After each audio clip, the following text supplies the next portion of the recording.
Kings of Leon, Molly's Chambers on XFM 104.9. Thanks to Lauren Laverne there for the last few hours.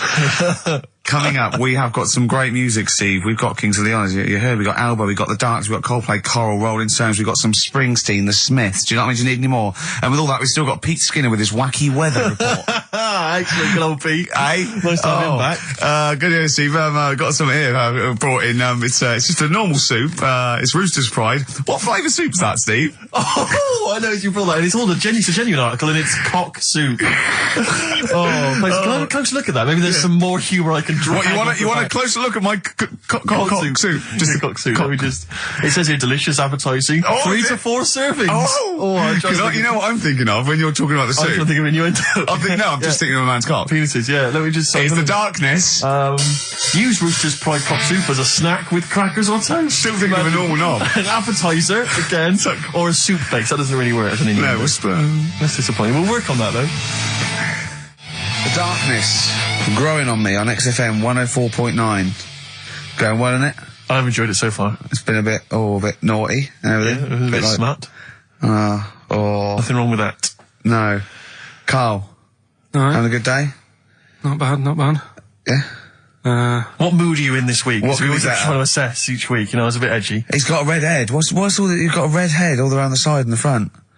What's that? Sunburn? No, I think I'm allergic to having my head rubbed. Right. Right. Now, who would rub your head? That sounds a bizarre thing. Your girlfriend? Weird, isn't it? Yeah. Rubbing your head? Well, yeah, but I was squeezing his head, fair enough, and he was screaming in agony. And then he went and made me a cup of coffee. And as he came over, just spilt boiling hot coffee on my legs. I'm all wearing shorts. And he went, sorry, just like that. It's like a series of Jackass out there this morning. I mean, my legs are burnt. Your head's a little bit red. But apart from that, having a good day? Not bad. I was on the way in today, right, Steve? Walking in? Walking in, always walking in. I get left early and stuff. I like to get in early, get some bits done, that. Yeah. Monkey News, Songs of Phrase. That sort of thing. And living in London, right, there's a lot of shops that open early and stuff. Do you know what I mean? People say that's a good thing about London. Yeah. It's almost like 24-hour city and stuff, right? I'm walking in and there's like, you know, you've got your newsagents open. Obviously. You know, selling newspapers and that. That's good. They've got to be open early. Then you've got your coffee shops, your Starbucks. Have a cup of coffee in the morning. Do you know what I mean? They're doing well in the morning. Then you see like the odd restaurant and you think, well, maybe they sort of got the doors open, but they're preparing for lunch. So you think, fair enough. Yeah, I'll let that pass. Yeah. Carrying on walking down the road. Bondage shop. Open. Sure. About 10:30. Yeah. Busy, was it? There's a couple in. Really? Some good offers. 10:30 for a bondage shop. I'm assuming if you're into bondage, though, you stock up at any time, day or night. I mean, you don't... Yeah? Well, I assume it... I suppose you get up and you go, oh, I've got nothing on, I need to be a bit tied down. Yeah. I need some rope. These clothes are too baggy, I need more belts. Oh, God. I need more straps. Yeah, get some rubber on my face. Weird, though, isn't it? What were you doing in there? So, just having a browse. But, so a bit worried, really, because the things that I've noticed this week, like that's probably a little bit small. You've brought your soup in. I just found it out there. Sorry, yeah. It is Rooster's Pride, cock soup, noodle soup mix, chicken flavour. But, I mean, do they not know that is obviously just going to be used on the Graham Norton show and Chris Tarrant when he's doing his show abroad? Yeah. I mean, do you know what I mean? How could they call it cock soup in this day and age? I don't keep saying it. Well, no, it's fine, because you say cock as long as it means the male, we've done this. Oh, do you mean a chicken? Yeah, look, it's a picture of a chicken. Yeah, sorry. What did you think it meant? No, I don't know, I don't know. It's in my head. Okay. Sorry. Yeah. But, there's something else that's a bit sort of... A bit blue? A little bit blue, but then it's real as well, do you know what I mean? Well, it's a problem. Excuses it. Go on. There's a programme. We couldn't have said the cock soup if we'd made it up, but because it's real, it's fine. Yeah. We also couldn't have said the cock soup if we'd have meant a male penis. Thankfully, we don't. So. We mean a little chicken. Go on. This programme was on. It was Wednesday night, something. About this little lad. Who was a fella and a woman. At the same time. What was it mean? Like a cartoon with a secret identity. By night. What do you mean? He had both by sex? day a boy, by night a woman. He had it all. What do you? Sorry, wait. So So he had male and female genitalia. Yeah. So what do you call someone that's born like that? Weird. Yeah. Like, what's the term for it? Go on. You know it. We've talked about it before. Aphrodite. Really? So close. Hermaphrodite. Yeah, hermaphrodite. Yeah. That's weird, don't it? Yeah. And he had the ball. Yeah. And he had the... Well, what happened was he was born, right? Obviously. And the doctor said, there you go. Lovely little boy and girl. So the mum was like, what? So he said... No, I don't think the doctor was sarcastic. Yeah, what? I don't think the doctor was sort of dissing them. Yeah. There you go. What do you mean, doctor? I'll have a look. There's the cock, there's the minge. All right, see you later. What are you going to call it? But doctor, what do you mean? Have a look. He wasn't sarcastic. He didn't give Doctor, clues. tell me what you mean. Give me a straight answer. He probably went, oh shit, she's got a cock. He didn't go... He wasn't sarky to the parents. No, Anyway. but I'm just getting across. Do you know what I mean? I always had a little bit just to... Yeah, I know you do. Yeah. You should be a newsreader. Be brilliant. So there's a little kid lying there. Yeah. And the mum says, you know, what am I going to do then? So the doctor, I mean, I'm condensing this. It was like an hour long. Sure. Yeah. Yeah. So he says, she said, what will I do? And the doctor said, well, he's not sort of well hung. Right. Oh, So he's not sort of well on. This doctor has been struck off since for saying these things. It was a real doctor. It wasn't Dr. Fox. Yeah. Right, go on. So the doctor said, so I recommend that we make it a woman. Right. So they sort of do a little bit of... Jiggery pokery. Yeah, a little bit of work. And I don't think that's true, Carl. No, it is. It was on the programme. But I think they can tell really what they were meant to be from their chromosomes, can't they? They can tell whether X, Y, Y, or Yeah, X. not just... It's not very well hung. No, I Yeah. tell you what, because back then, when this was going on... Yeah, no, right, I'm just thinking they might not have had to. the doctors then thought if you had a kid, right, and you thought, it's a bit ugly, maybe it'll have a better life if it was a fella. If it was a girl and it's a bit ugly and you think it's going to get hard time. Right, don't talk shite. What? What? That a doctor would go, right, you've had a young girl. I'll tell you what, she's a pig, let's pop a cock on her. Don't No, talk I'm not saying, shite. I'm not saying that. What I'm saying is, say if you have like I say, a girl. I just think it's harder if a girl's ugly and Yeah. she's growing up. She has a harder time. Yeah.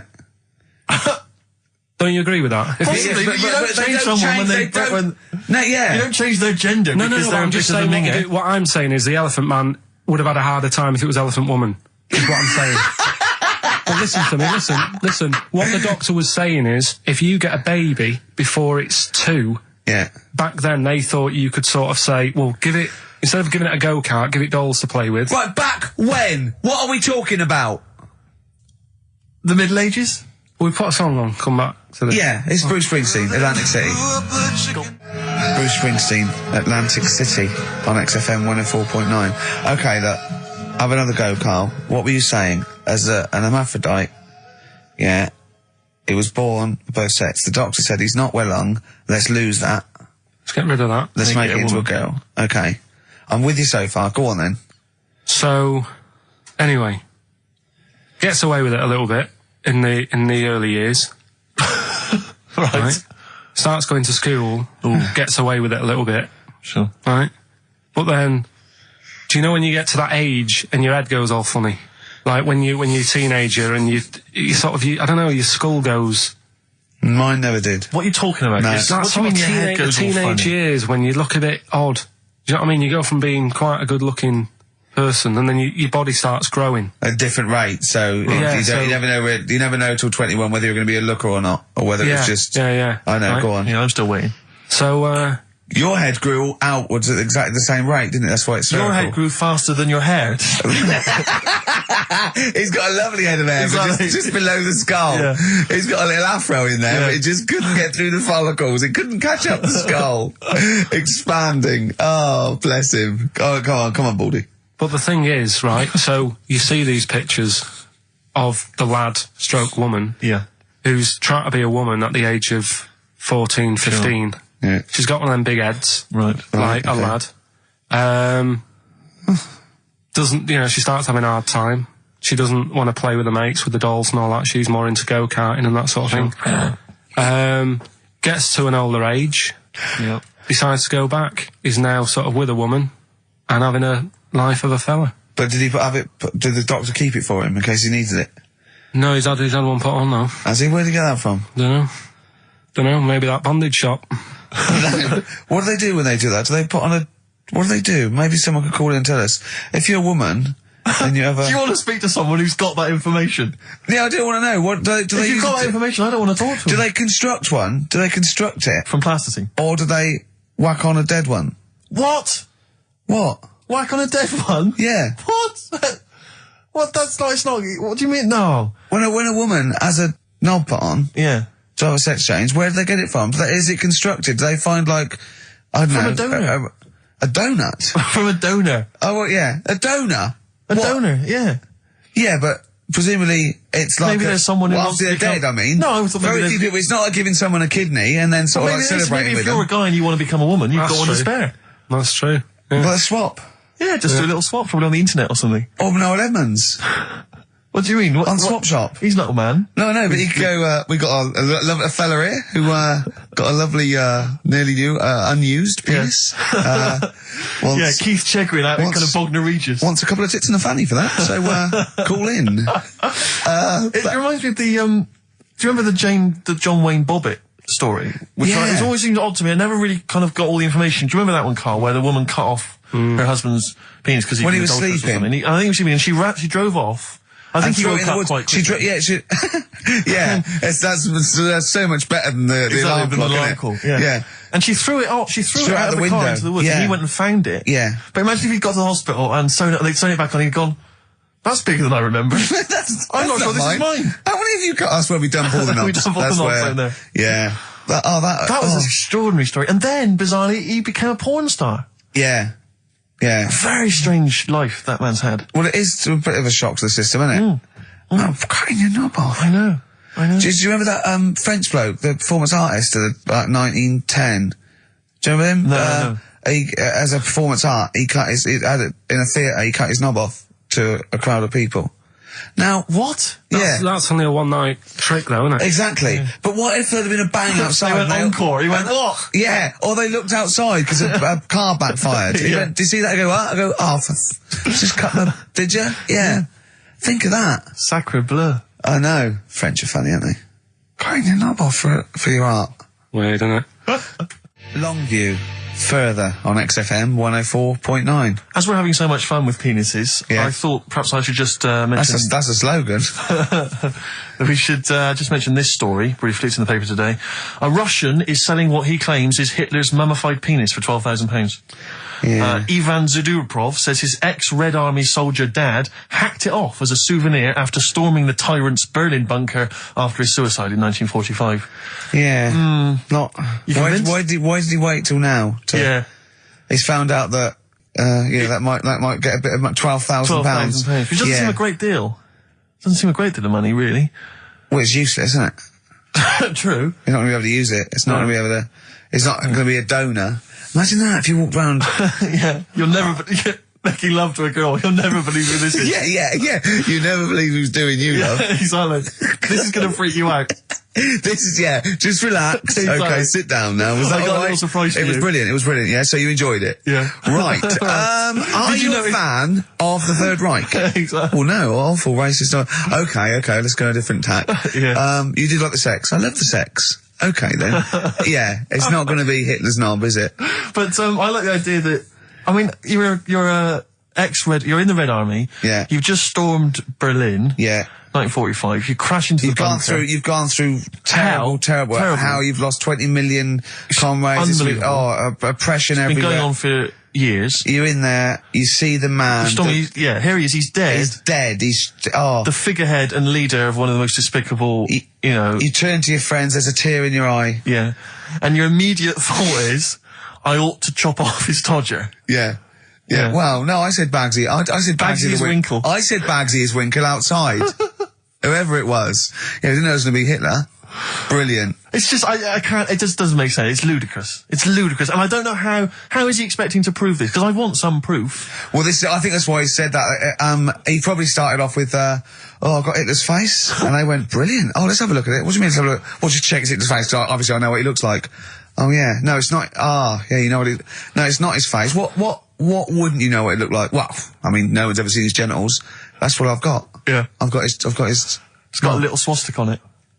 Is that proof, is it? Yeah. Have you got his ball? Well, no, the Albert Hall's got one, his mother's got the other, so I don't know. See, the Albert Hall, I would have thought, would probably be paying that £12,000 because apparently they've already got his ball. Yeah, they got one of his balls. They got one of his balls in the Albert Hall, his mother's got the other. Yeah. But if they got the Todger If they can track down the one his mother's got, they would have a complete set of Hitler's. I'm just hoping it doesn't fall into the hands of some kind of crazed genetic scientist. What, I could clone it from his knob? Could clone Hitler. Back to, I don't even want to think about the future if that's the sort of way we're going. Exactly. If that's the sort of way we're going, Carl, I'd rather not know about it. What do you make of it, Carl? Weird, isn't it?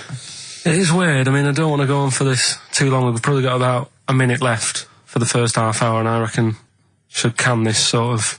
What, 30 minutes of genital talk? But That's enough just quickly, on a Saturday afternoon? There's one in a museum. I think it's like that London museum. What? One what? Well, do you know like how people are buying weird stuff and that to put in museums? Yeah. There's this device that, I mean, think about it, years and years ago they used to torture people, didn't they? Yeah. Really badly. Mm. And the device Yeah, that they've got... there's no real good torture, but go on, I see your point. Yeah, but this device, right, think about it, you've done something really bad years ago. Yeah. Right, and you're thinking, oh, what are they going to do? Do you know what I mean? Could do anything here, it could be the end for me. The device they've got is this thing that you put on your bits, as a fella, and it's sort of metal, so it means you can't sort of, you know, get excited. It puts a stop to you, sort of... That wasn't a torture device. I think it was a Victorian thing to stop adolescent boys wanking. They used to have things like wrist things as well with, like, spikes on them. It's not a torture device. Isn't that? Well, not really. Imagine that being captured by, No, right, you're never going to get hard on again. All right. Not really a torture device, is it? And there wasn't that many nice-looking women wandering about anyway back then, was there? You didn't get excited about stuff. What are you talking about? Well, the filth, it stunk and everything back then. Right, we've covered that. No more of that talk now, right? Let's move on. Filthy, all Victorian women, filthy and stinky. Yeah. Oh, dear. Better Rolling Stones and set up the old songs of phrase. Yeah. Stones, Beast of Burden. We've not played it before. It's an absolute gem. The Rolling Stones, Beast of Burden. Can I just take this opportunity, Rick, to say to Sir Mick Jagger, happy 60th birthday this year, Mick. Happy 60th birthday this year. Yeah. Was it today? No, I don't know. Well, otherwise you'd be saying happy birthday to everyone every day. No, because I don't know Mick Jagger, do I? So I'm just taking the opportunity in case he happens to be listening today to wish him a 60th. Happy 60th, or someone who knows him. What about Brian Ferry? What about Brian Ferry? How's Brian? Well, I mean, he's got a birthday this year. Ferry. I'm not going to wish Brian Ferry a birthday. Happy birthday, Brian. Well. Excellent. Silence is easy. Star Sailor on XFM 104.9. Right, it's the quiz of the week. If you want to go out and do some shopping, this is probably a good time. And come back again for about 2:15. But don't forget, what I will say is, even though these clues, we're going to do songs of phrase, by the way, where Karl picks out a phrase that he might have said once, tries to find words from songs to put it together. You've got to guess as many as you can, song or artist, I can't remember. But even though you might look at it and go, that's mental, I don't know any of them, you might win if you get 2 right. I mean, I think the winner last week got about 3 out of 3 Well, I have 7. to be honest with you. I mean, last week, Rockbusters, surprisingly, was a very, very popular quiz. Yeah. It just happened to be awful. Yeah. This one is pitiful. I mean, it's truly atrocious. Yeah. And it really doesn't even have a fan base. I mean, there's no one championing this one, Karl. Last week, seriously, mate, I got about seven or eight replies. Oh, God, that's terrible. That was like when you told a kid that you couldn't afford a Christmas present this year. Look at his face. Yeah, he is a bit distraught. Karl, it's like Chris Evans' face when they said they were cancelling Girls and Boys. It's like, but I can come up with great TV game shows like that. No, you can't, Chris. Not anymore. Oh, his little glasses slid down his nose. I'm the guy who don't forget your toothbrush. Yeah. What was that money you owe me? No, you owe us. Oh, believe it. All right. So, Will I just play it to you and whatever, you Karl? try and work out what the phrase is? Sorry, it's a phrase that might have once been uttered on this show. It was said last week. Oh, right. All right, okay, brilliant. All right, here we go. I know you're just 16, but looking all of 21.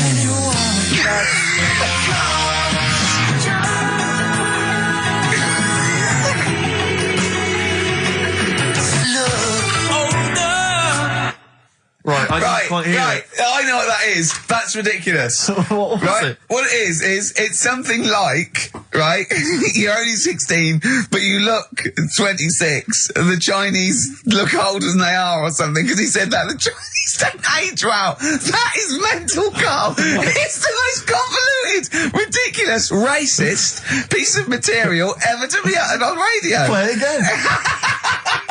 I know you're just 16, but looking all of 21. That's...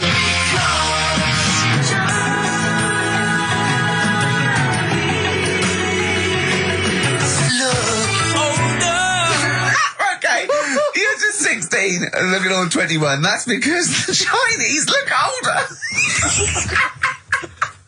Karl, you've gone mental. All right. Oh, that is amazing. So, there you go, the well-known phrase, you're 16, looking all of 21, that's because the Chinese look older.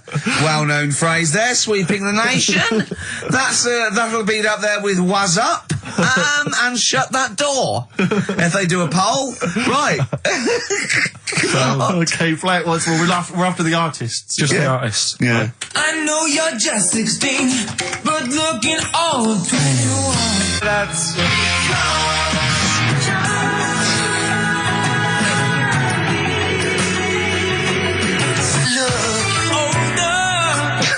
Unbelievable. All right, let me tell you what the prizes are. We've got, I assume this is the new album from Mower. Everyone's going crazy for Mower. I've not heard people stop talking about Mower. But there it is.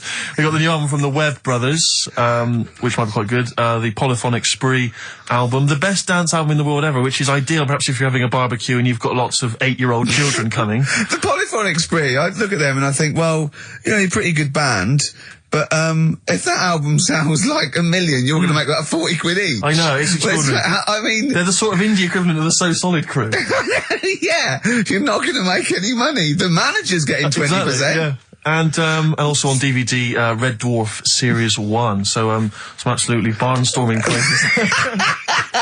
And if you can identify what artists are using this well-known racist phrase, that's because the Chinese look older. Play it once more, Karl. One more time. I know you're just 16, but looking all of 21. That's...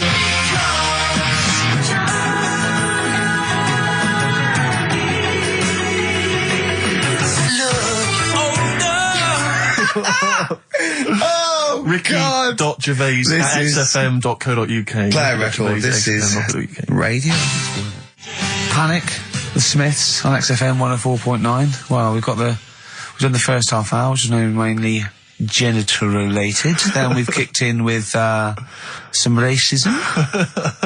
You have to guess what artist. It seems appropriate at this juncture just to mention something that's in the paper today. Dominic Mohan, I know you're a big fan, and as am I. He is just writing about the demise of Radio 1, or as he perceives it, and talking about the Radio 1 breakfast show, and apparently it's lost lots of listeners. And he says, talking of the BBC, it must act swiftly to replace Sarah Cox and look to exciting and inspirational figures like Jonathan Ross, Ant and Dec, Johnny Vaughan, or Ricky Gervais to try and save Radio 1. He's right. I mean, he's right. Has he ever heard this show? What is he talking about? All those other acts, they're dynamite. I can't genuinely... That's someone who said I quite like Ricky Gervais show, but he can't have listened. I mean, can you imagine what we just played? Or in fact, can you imagine the last 50 minutes on Radio 1, on the breakfast show? Well, we can pre-record it though, so I wouldn't have to get up early. Sure. That's not your point, is it? That's not really No, your point is the quality of what we're doing, not how early it is. Sure. Get it. What would you provide though, Ricky, do you think, if you went to Radio 1? What sort of... Because I mean, obviously... Wank, oops. I can do all that. Because I mean, obviously our time at XFM is going to basically... I'd be the furry shreddy. Right. Yeah, so I'd get that. Would you have some wacky catchphrases? I think I would. You'd bring back Holy Fook, presumably. Holy fuck, yeah. Oh, ding dong. Oh, hello, it's my little Chinese neighbour. Hello, what's your name? My name is Holy Fuck. Hello. Look at Karl. No, he's just going, oh, I don't know why you didn't even do the Chinese accent that time. Well, that'd be racist. Okay, sure. I mean, yeah, Sure. it's just his name's Holy Fuck, and there's nothing Nothing wrong with funny about that. So yeah, you'd have that. You'd have have crazy that. comedy characters. You probably have some wacky quizzes. Yeah. Oh, look, it's Dirty Old Queer. Hello. No, I'm not. He's a new character to me. I'm quite excited. He sounds very modern and contemporary. Yeah. A new spin on an old idea. Yeah. Just tell us a little bit more. Oh, wow, he's an actor, isn't he? And, Right. and he likes to, take it up. All right, well, that's just, if anyone from Radio 1 is listening, and Yeah. they've listened to Dominic Mohan in the paper, they thought, yes, you're right, we need some new blood at Radio 1. Ricky Gervais has got a myriad of comedy characters. Yeah. Whack, whack, oops. I can do sound You effects. can do sound effects. So- you can probably do funny voices like Chris Moyles, couldn't you? Yeah. Wow. Not as good, but I can... What about comedy songs like Moyles? Again, not as good, but I mean... Do you remember when Moyles rather hilariously changed the words of This Is My Moment by Martin McCutcheon to This Is My Motor? We listened to it, though, didn't we? Unbelievable. I remember when he was doing a competition, this was pathetic, wasn't it? We were listening to Radio 1 once on our site, and I don't know why, we just wanted to, I think it was research, wasn't it, for The Office? Yeah. And he was doing this, he had to phone in with... We were listening to idiots. And no, I'm not saying that. And he was doing this competition, you had to call in with some songs that are golf related. And people were phoning up going, drive the cars. He was going, drive the cars, good. And I was on that phone, I must have wasted about 40 quid, and I wanted to get through and go, hello, Chris, it's not Milesy, yeah. Derek here, I got one. Oh, go on then, Derek, what is it? Something like Spandau Ballet with golf cart and that. And I just wanted to, and I waited. And just, I thought the joke's on us. Yeah. I wasted my phone bill just to say something stupid. Oh dear. Oh. This show's better than this. Yeah, anyway, if you've got any hilarious golf-related song titles that you'd like to email in, What's the number? Oh, I'd like them emailing. ricky.gervais@xfm.co.uk. What would a song title be if perhaps we were doing something about, I don't know, air travel? Yeah. If you've got any crazy ideas, email in. We'd love to hear them. Yeah. Brilliant. I've got a thought of another golf one. Okay. You know, Duran Duran? Something down the fairway or something, if they wrote that. Alright? Girls on the putting green? Or Yeah. something? Alright? Yep. Oh, hello. Have you introduced you? My name's Holy Fuck. I'm Dirty Old Queer. I could do all that. Ding dong, whack whack, oops. Elbow. Fallen Angel. See, they're the odd one out, you see, because of what they're like and who they are and how successful they are, I can imagine saying, will you please welcome to the stage, Elbow. Indeed. But yeah. I wouldn't have. on paper, I'd have thought that was a terrible band name. Yeah. Yeah.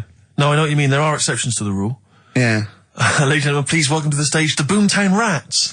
Yeah. Yeah. See, I'd have thought that was I mean, Yeah. I think it is a bad name. It is a bad name. But you can't imagine it Yeah. happening. Yeah. Yeah, so that's a band name. So call in if you've got email addresses and let's call in with funny observations on life and shit. So, well, it's going well, isn't it? That's halfway through. Carl, what do you think? Yeah, it's been alright. It's been alright. Yeah. We've covered a lot of bases. We haven't taught them anything. Not taught them anything. I think that. We taught them to tune into a different station. Yeah, I think Heart 106.2 is probably picking up a few of our listeners as we speak. Yeah. Who's on at the moment? Don't know. Doesn't matter on there, does it? They just sort of... Don't slag them off. No, I'm not slagging them off. I'm just saying I don't think... You tune in because you want to hear Simply Red and that, don't you? Do you know what I mean? Well, they play other great stuff as well. Magic is the one that I love, because I only ever listen to it in a cab. Yeah. If I'm in a minicab. Good, Magic's that's good. That is a good station. But Magic is dynamite. But I know on Magic, the DJs have got like 5-hour shifts. It's incredible. They're all... And they do read their own news. I know.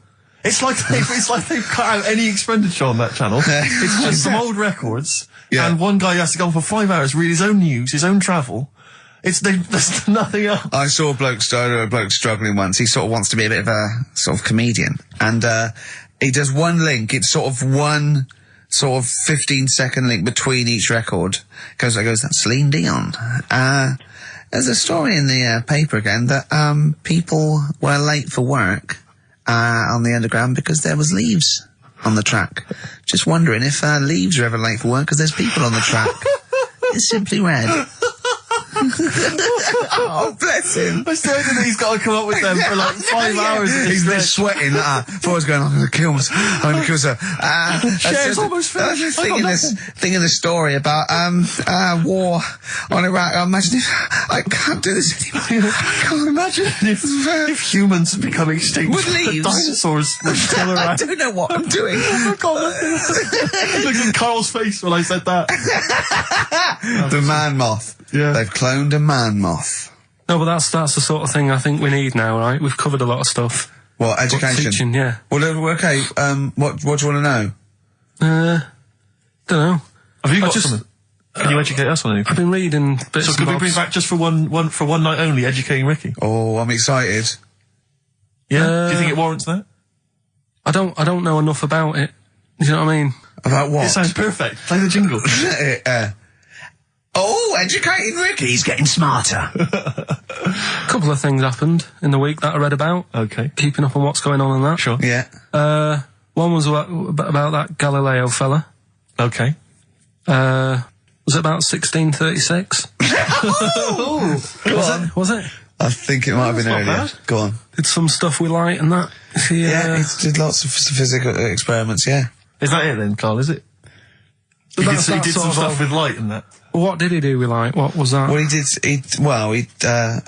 think he invented the first... Telescope. Telescope. So I think it's a particular lens, though, and he did experiments where he dropped famously two different weighted balls from Pisa, and they hit the ground at the same time, showing that doesn't matter, the weight doesn't matter, air resistance does, and stuff like that. I think he probably explained it a bit better than that. Yeah, but I'm talking to Karl. Sure. Did they need to know? He's just thinking about pizza. Yeah. Did they need to know stuff like that back then? What do you mean? Did they need to know stuff like that? It's just. There weren't people going around going, I've got to drop these two things off the bleeding tower of pizza. I just don't know which one's going to land first. Yeah, I need to know. Why do you need to know Bring me that? Galileo. Yeah. It's for a bet. Yeah. No, but if I was knocking about then, I'd be like, stop messing with that. We need a telly. Or, do you know what I mean? I bet he thinks the Flintstones is real. I know. That'd be brilliant. That's what I'd do if I was a caveman. I'd make a telly out of rock. Yeah. And a pelican And a as car a that I cement just mixer. ran along the road with. Yeah, exactly. Yeah, we need a car. Yeah. Well, we haven't really got the internal combustion engine. Can you stick your feet through the bottom? Yeah, just get me a car, for Christ's sake. Anyway, so I learned that. And Yeah. then, What? He learned his name. Yeah. Other people I learned the Brilliant. name of this week. Oh, if a chimp could watch telly. Go on, Karl, go on. and there was also a fella in the week who said, that women shouldn't be wearing trousers. Why? Because they don't look good in them. Right, and who is this man and from what era French did he- fella. Last week. Did he mean walk around naked? He just said, women should wear skirts rather than trousers because no woman looks good in a pair of pants. Right. How old was he? He was probably about 67. Uh-huh. About that, 67, 68. Yeah. Wasn't happy with that. What do you think? What do you think about that? It's rubbish. Yeah. These are the only things that have caught your eye over the last couple of weeks. This is the entire news. Galileo did something with light. A French fella said women shouldn't wear trousers.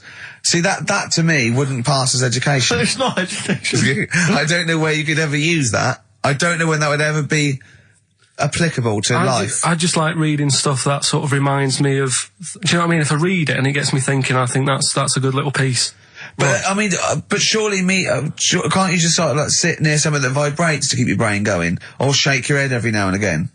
I mean, what does this do? You mean it makes you start using your brain? But what aspect of a Frenchman said women shouldn't wear trousers got your mind working? What questions were you Because I asking? thought that's a bit daft, isn't it?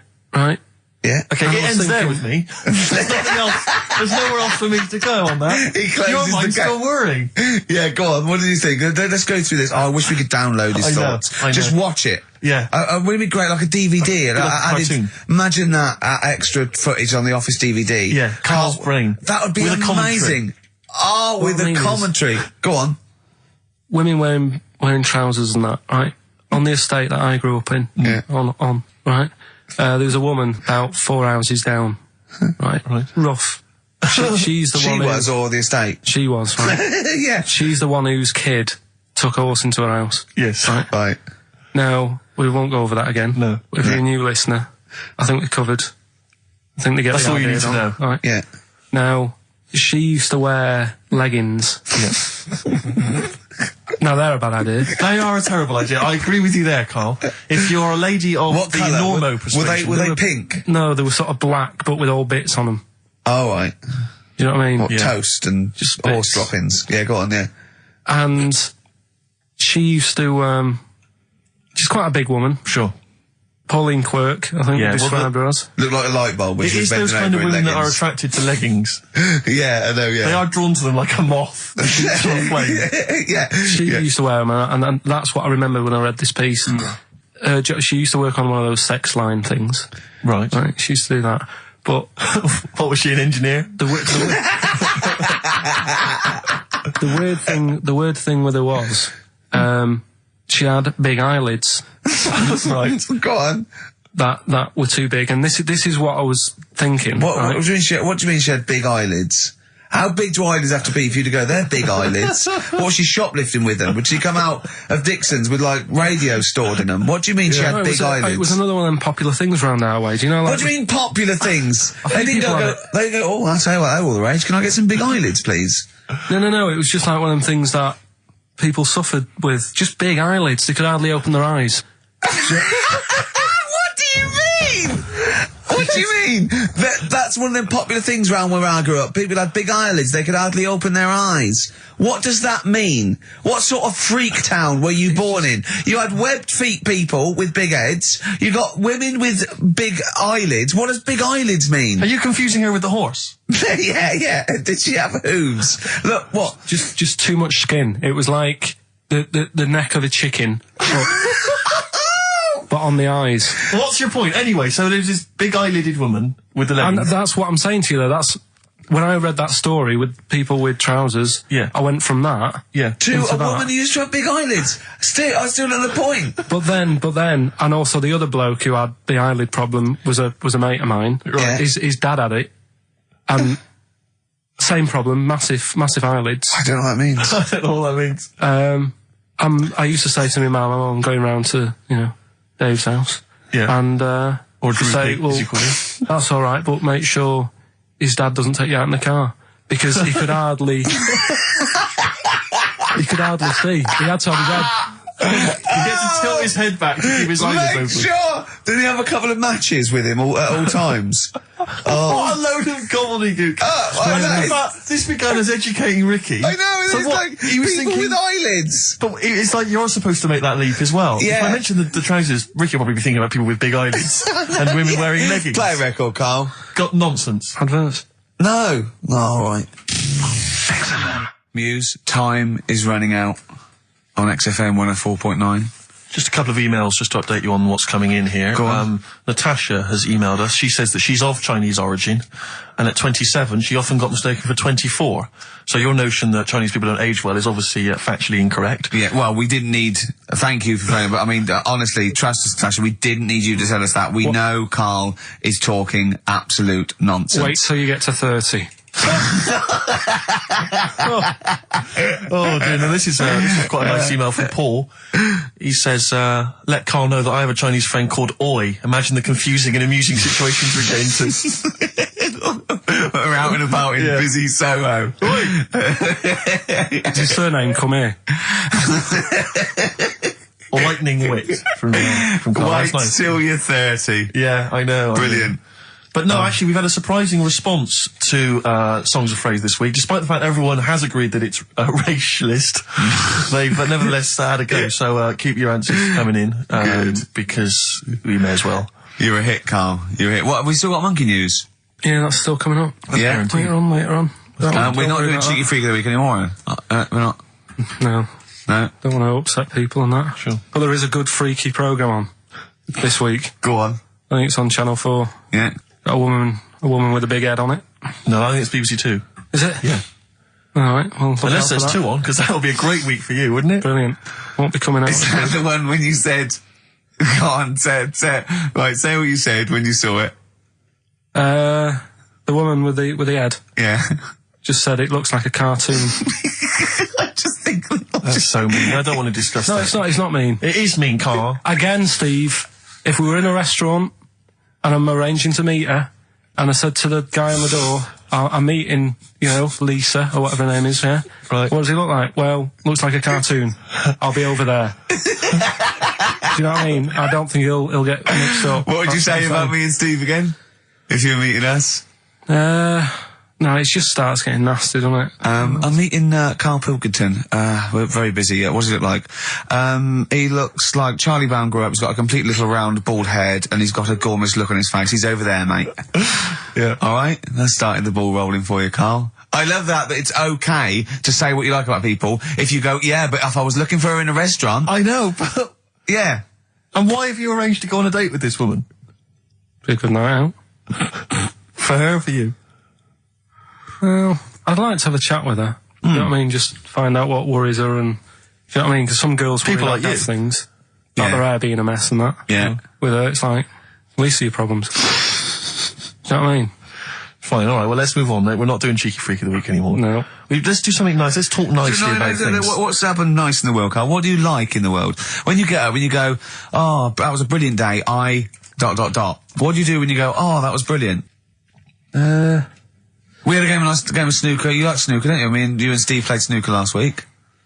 Yeah, but things are always ruined. Do you know what I mean? I might be having a nice time having a game of snooker. And then, we're having a proper battle. And I'm trying to concentrate on taking a shot, and then you'll say things like, look at his little monkey hand. And I'm going for the black. Do you know what I mean? Yeah. Or maybe I'll say, I'm just going to the toilet. Yeah. And then one of you will follow me in and peer over the door. Oh, yeah! Tell that one. That was when you were actually in a cubicle sitting down, wasn't it? Yeah. And Steve Merchant's head appeared and went, all right. And you went, what if that wasn't me? Oh, that was great.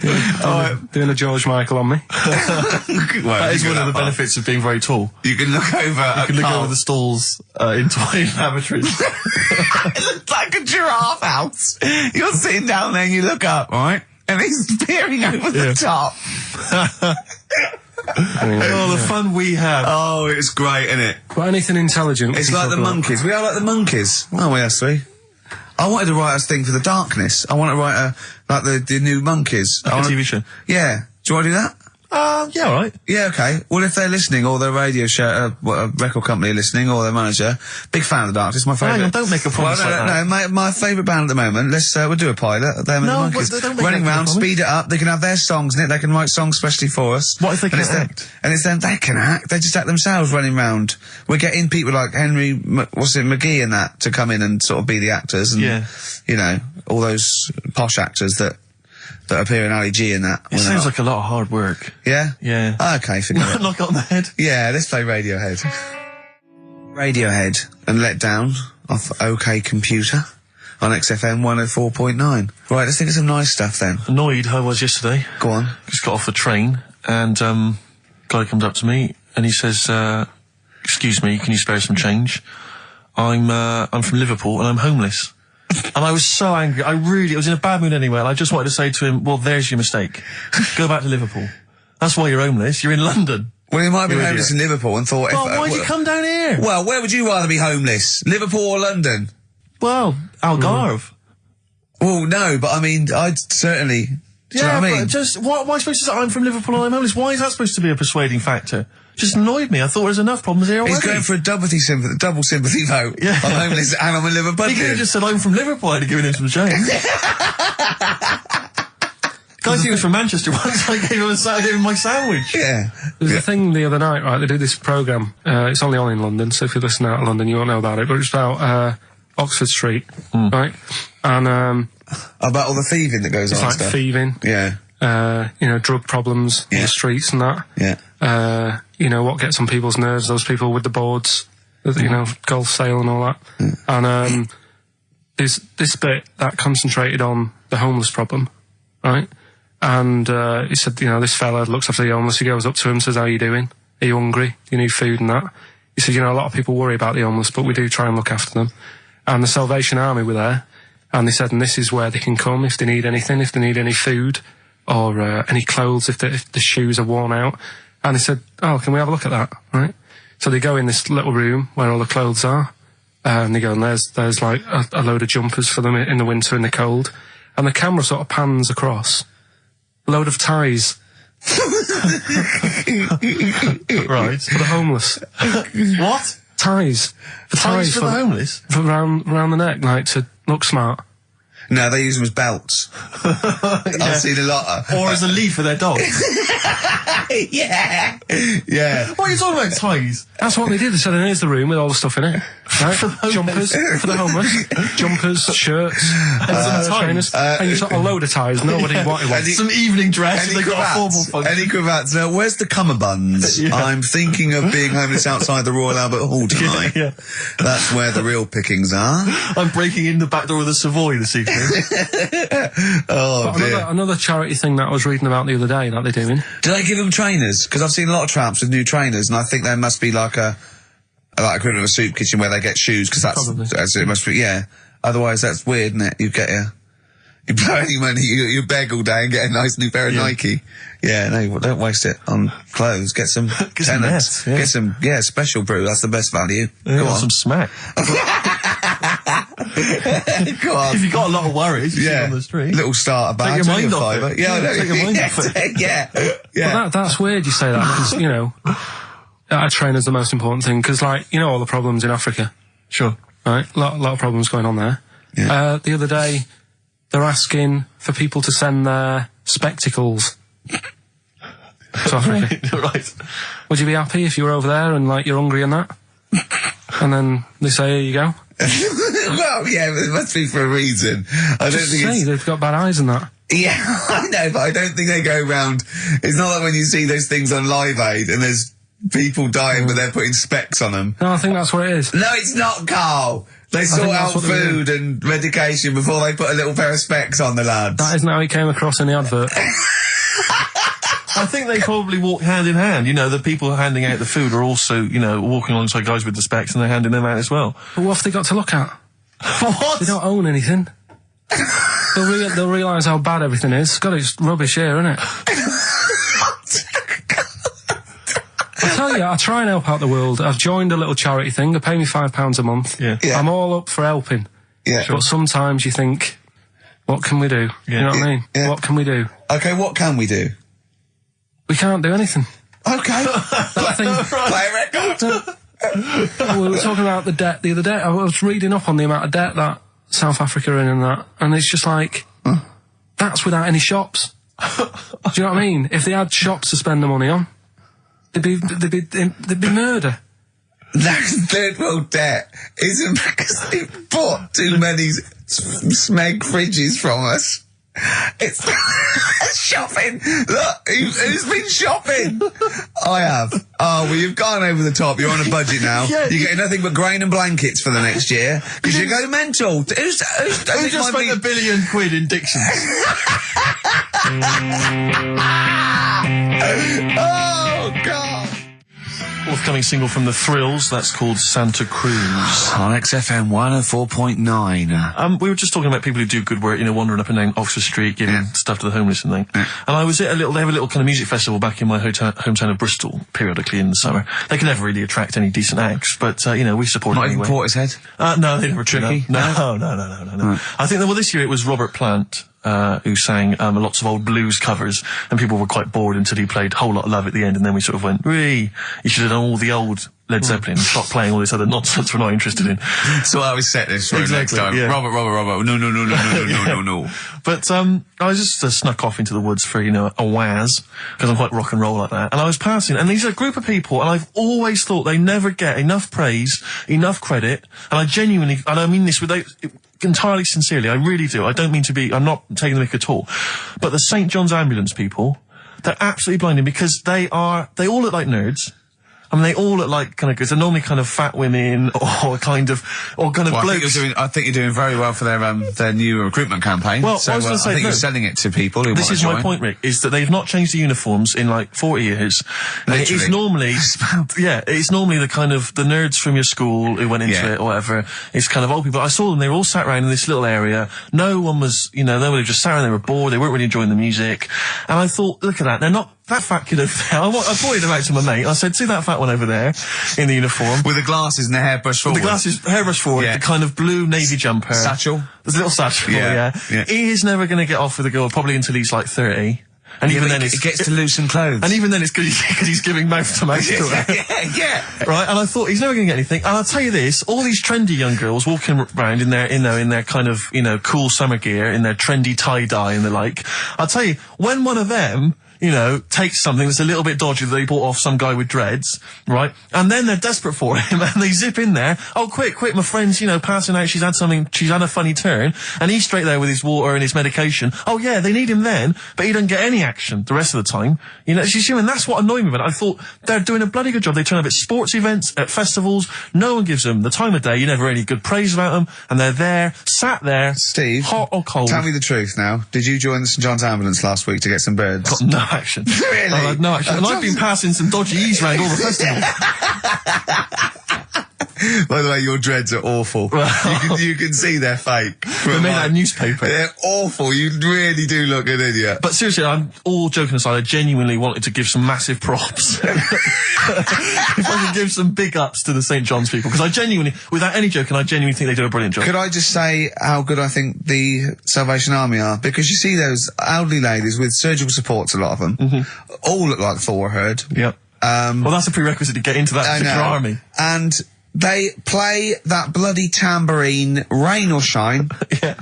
And they are just, all they're trying to do is, save you from burning in hell. And they don't get any respect. Of the Salvation Army, do they, would they have to get called off? Yeah, they'd be. It'd be the Gurkhas first, then all the regulars, then the TAs. I think then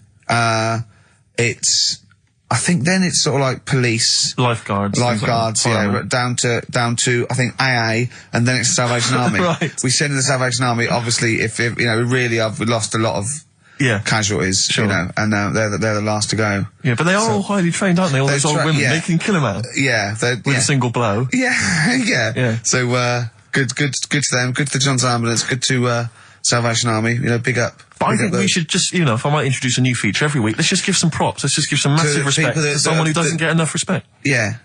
Who doesn't get enough respect? Who's done a blinding job?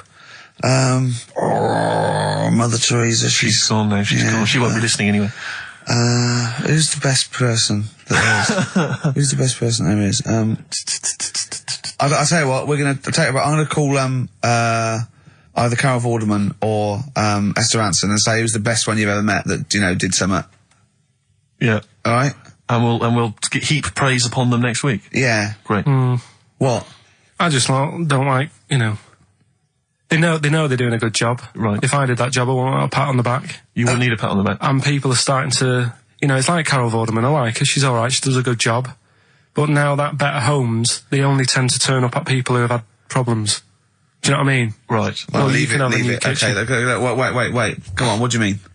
No, it used to start off and it's like... I haven't seen Better Homes. What is Better Homes? They go around and do someone's house up. Right. Do you know what I mean? But then they get a bit of bad news.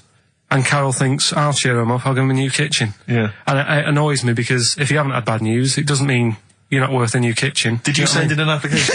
Yeah. You say that I'm bald, I'm from Manchester. Well, if you'd written that, they'd have rushed round.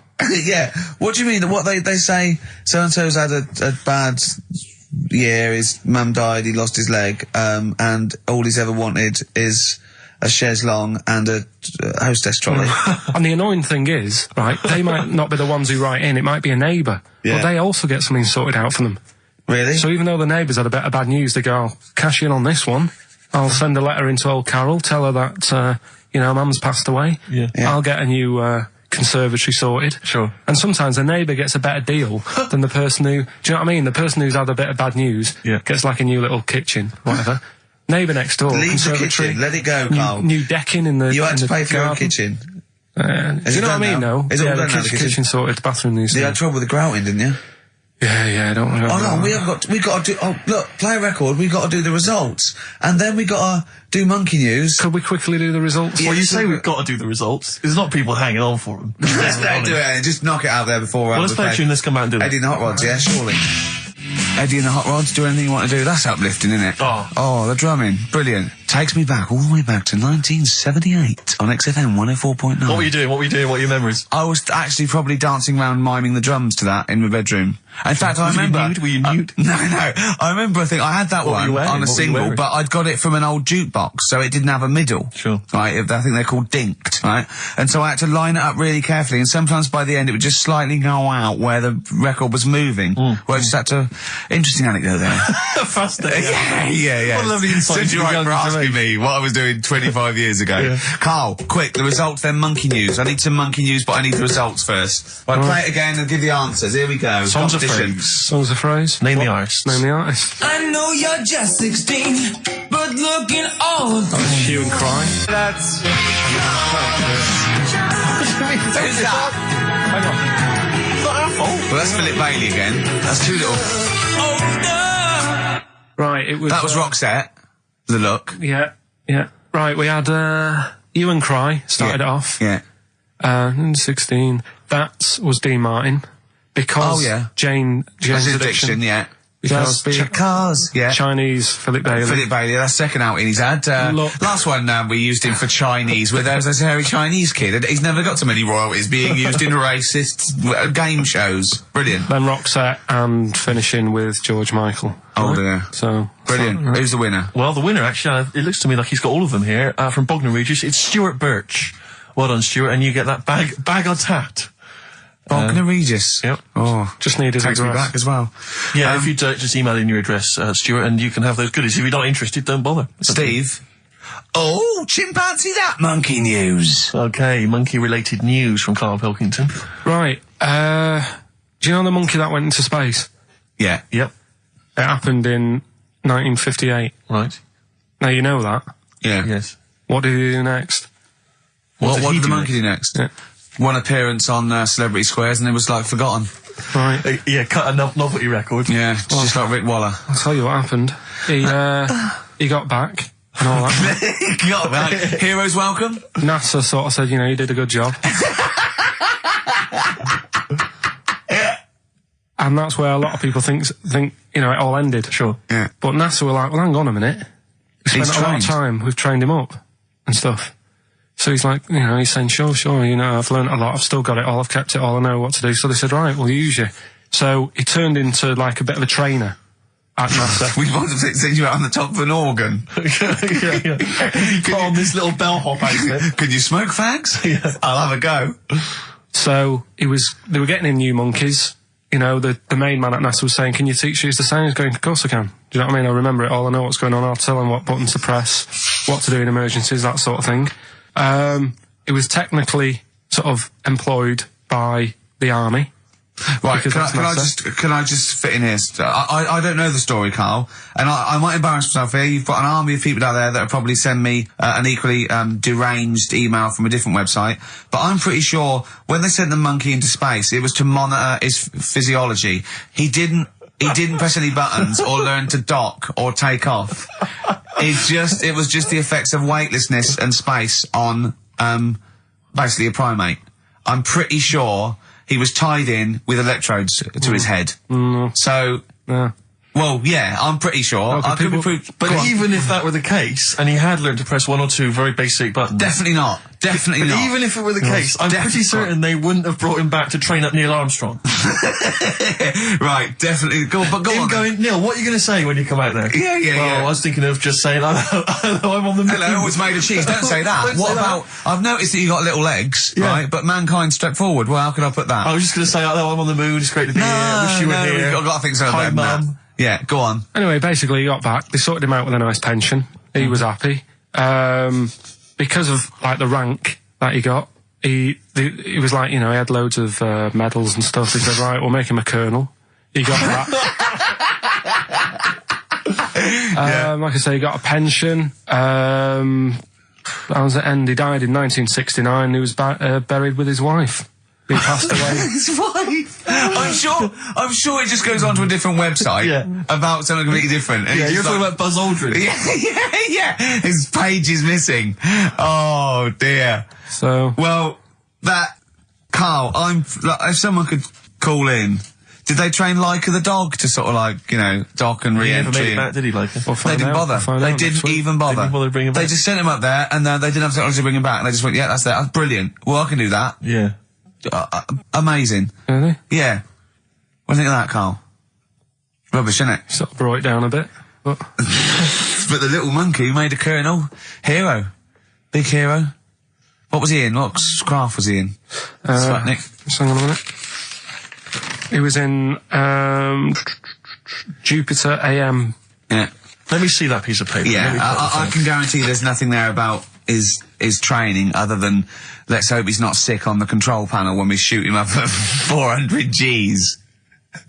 Oh dear. I love the fact that you think that this monkey was a high...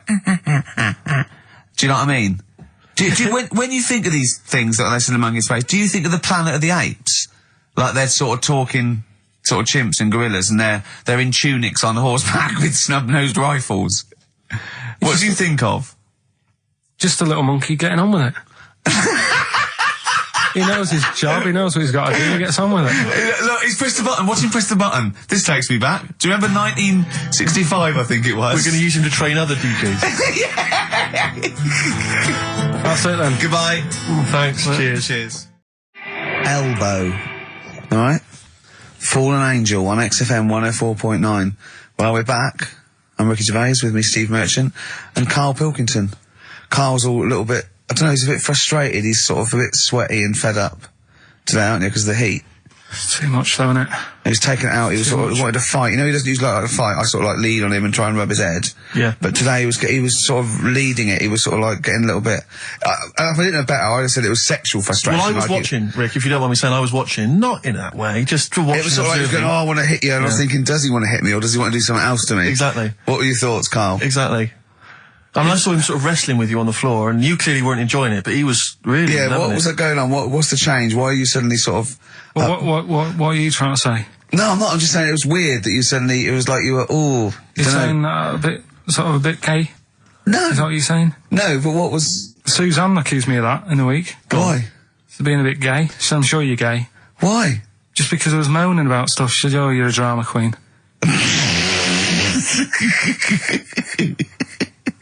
Right, well that's what were you moaning about? Not having enough gay sex? that she didn't have a knob. Yeah. It's going, oh, why don't you get yourself a nice little knob? Yeah. I mean, can I call you Frank, please? Could you wear this false beard? Yeah. It's just, well, we'll talk about it later. It was about the Seven Wonders. I just wasn't that impressed. He wasn't impressed by it. He said, well, we'd say that, yeah. Well, we got a top show coming up, haven't we? But if you are a little bit, kind of, just a little bit sexually, you know, don't be afraid to let it out. I mean, if you want us to relieve you of it. I'll tell you what. Let's have a little bit of Maggie May by Rod. Oh, it's a Can't beautiful we play day. Killing a Georgie? That's your favourite song, isn't it? Oh. That's yeah. weird, isn't it? Strange, isn't it? That's weird. I'd like to hear Rod Stewart singing about a lovely lady, please, Karl. As would I. You can picture whatever you want. Bit of Rod. Maggie May on XFM 104.9. I'm Ricky Gervais with me, Steve Merchant and Karl Pilkington. Steve. Well, I've only just read about this, and I don't know anything about it. This naked rambler, Steve Goff. Yeah. Is he doing some kind of... He's doing a walk from Land's End to John O'Groats. Is he completely nude? Yeah, he's been arrested 10 times on the way, apparently. Right. It says here that Nora Goff, his mum, she's in her 70s, she's begged her son not to walk naked from Land's End to John O'Groats. She said, I don't know where he gets this from. Certainly not me. I am and have always been quite conservative. He would never have been allowed to walk around the house without covering himself up. I wouldn't go as far as to say I'm ashamed of him, but I do not approve of what he is doing. Having said that, it's good to see him on the telly. yeah, it must be. It's sort of anything, which is lovely. It's not embarrassing until they're famous with Exactly. it, however embarrassing it is. But I can't believe my son's a serial killer. Nice to see him on the telly. he looks like one. He's not, obviously. No. You know, I mean, What is he doing? I don't Steve understand. wouldn't say he was, and he's not. He's just a rambler.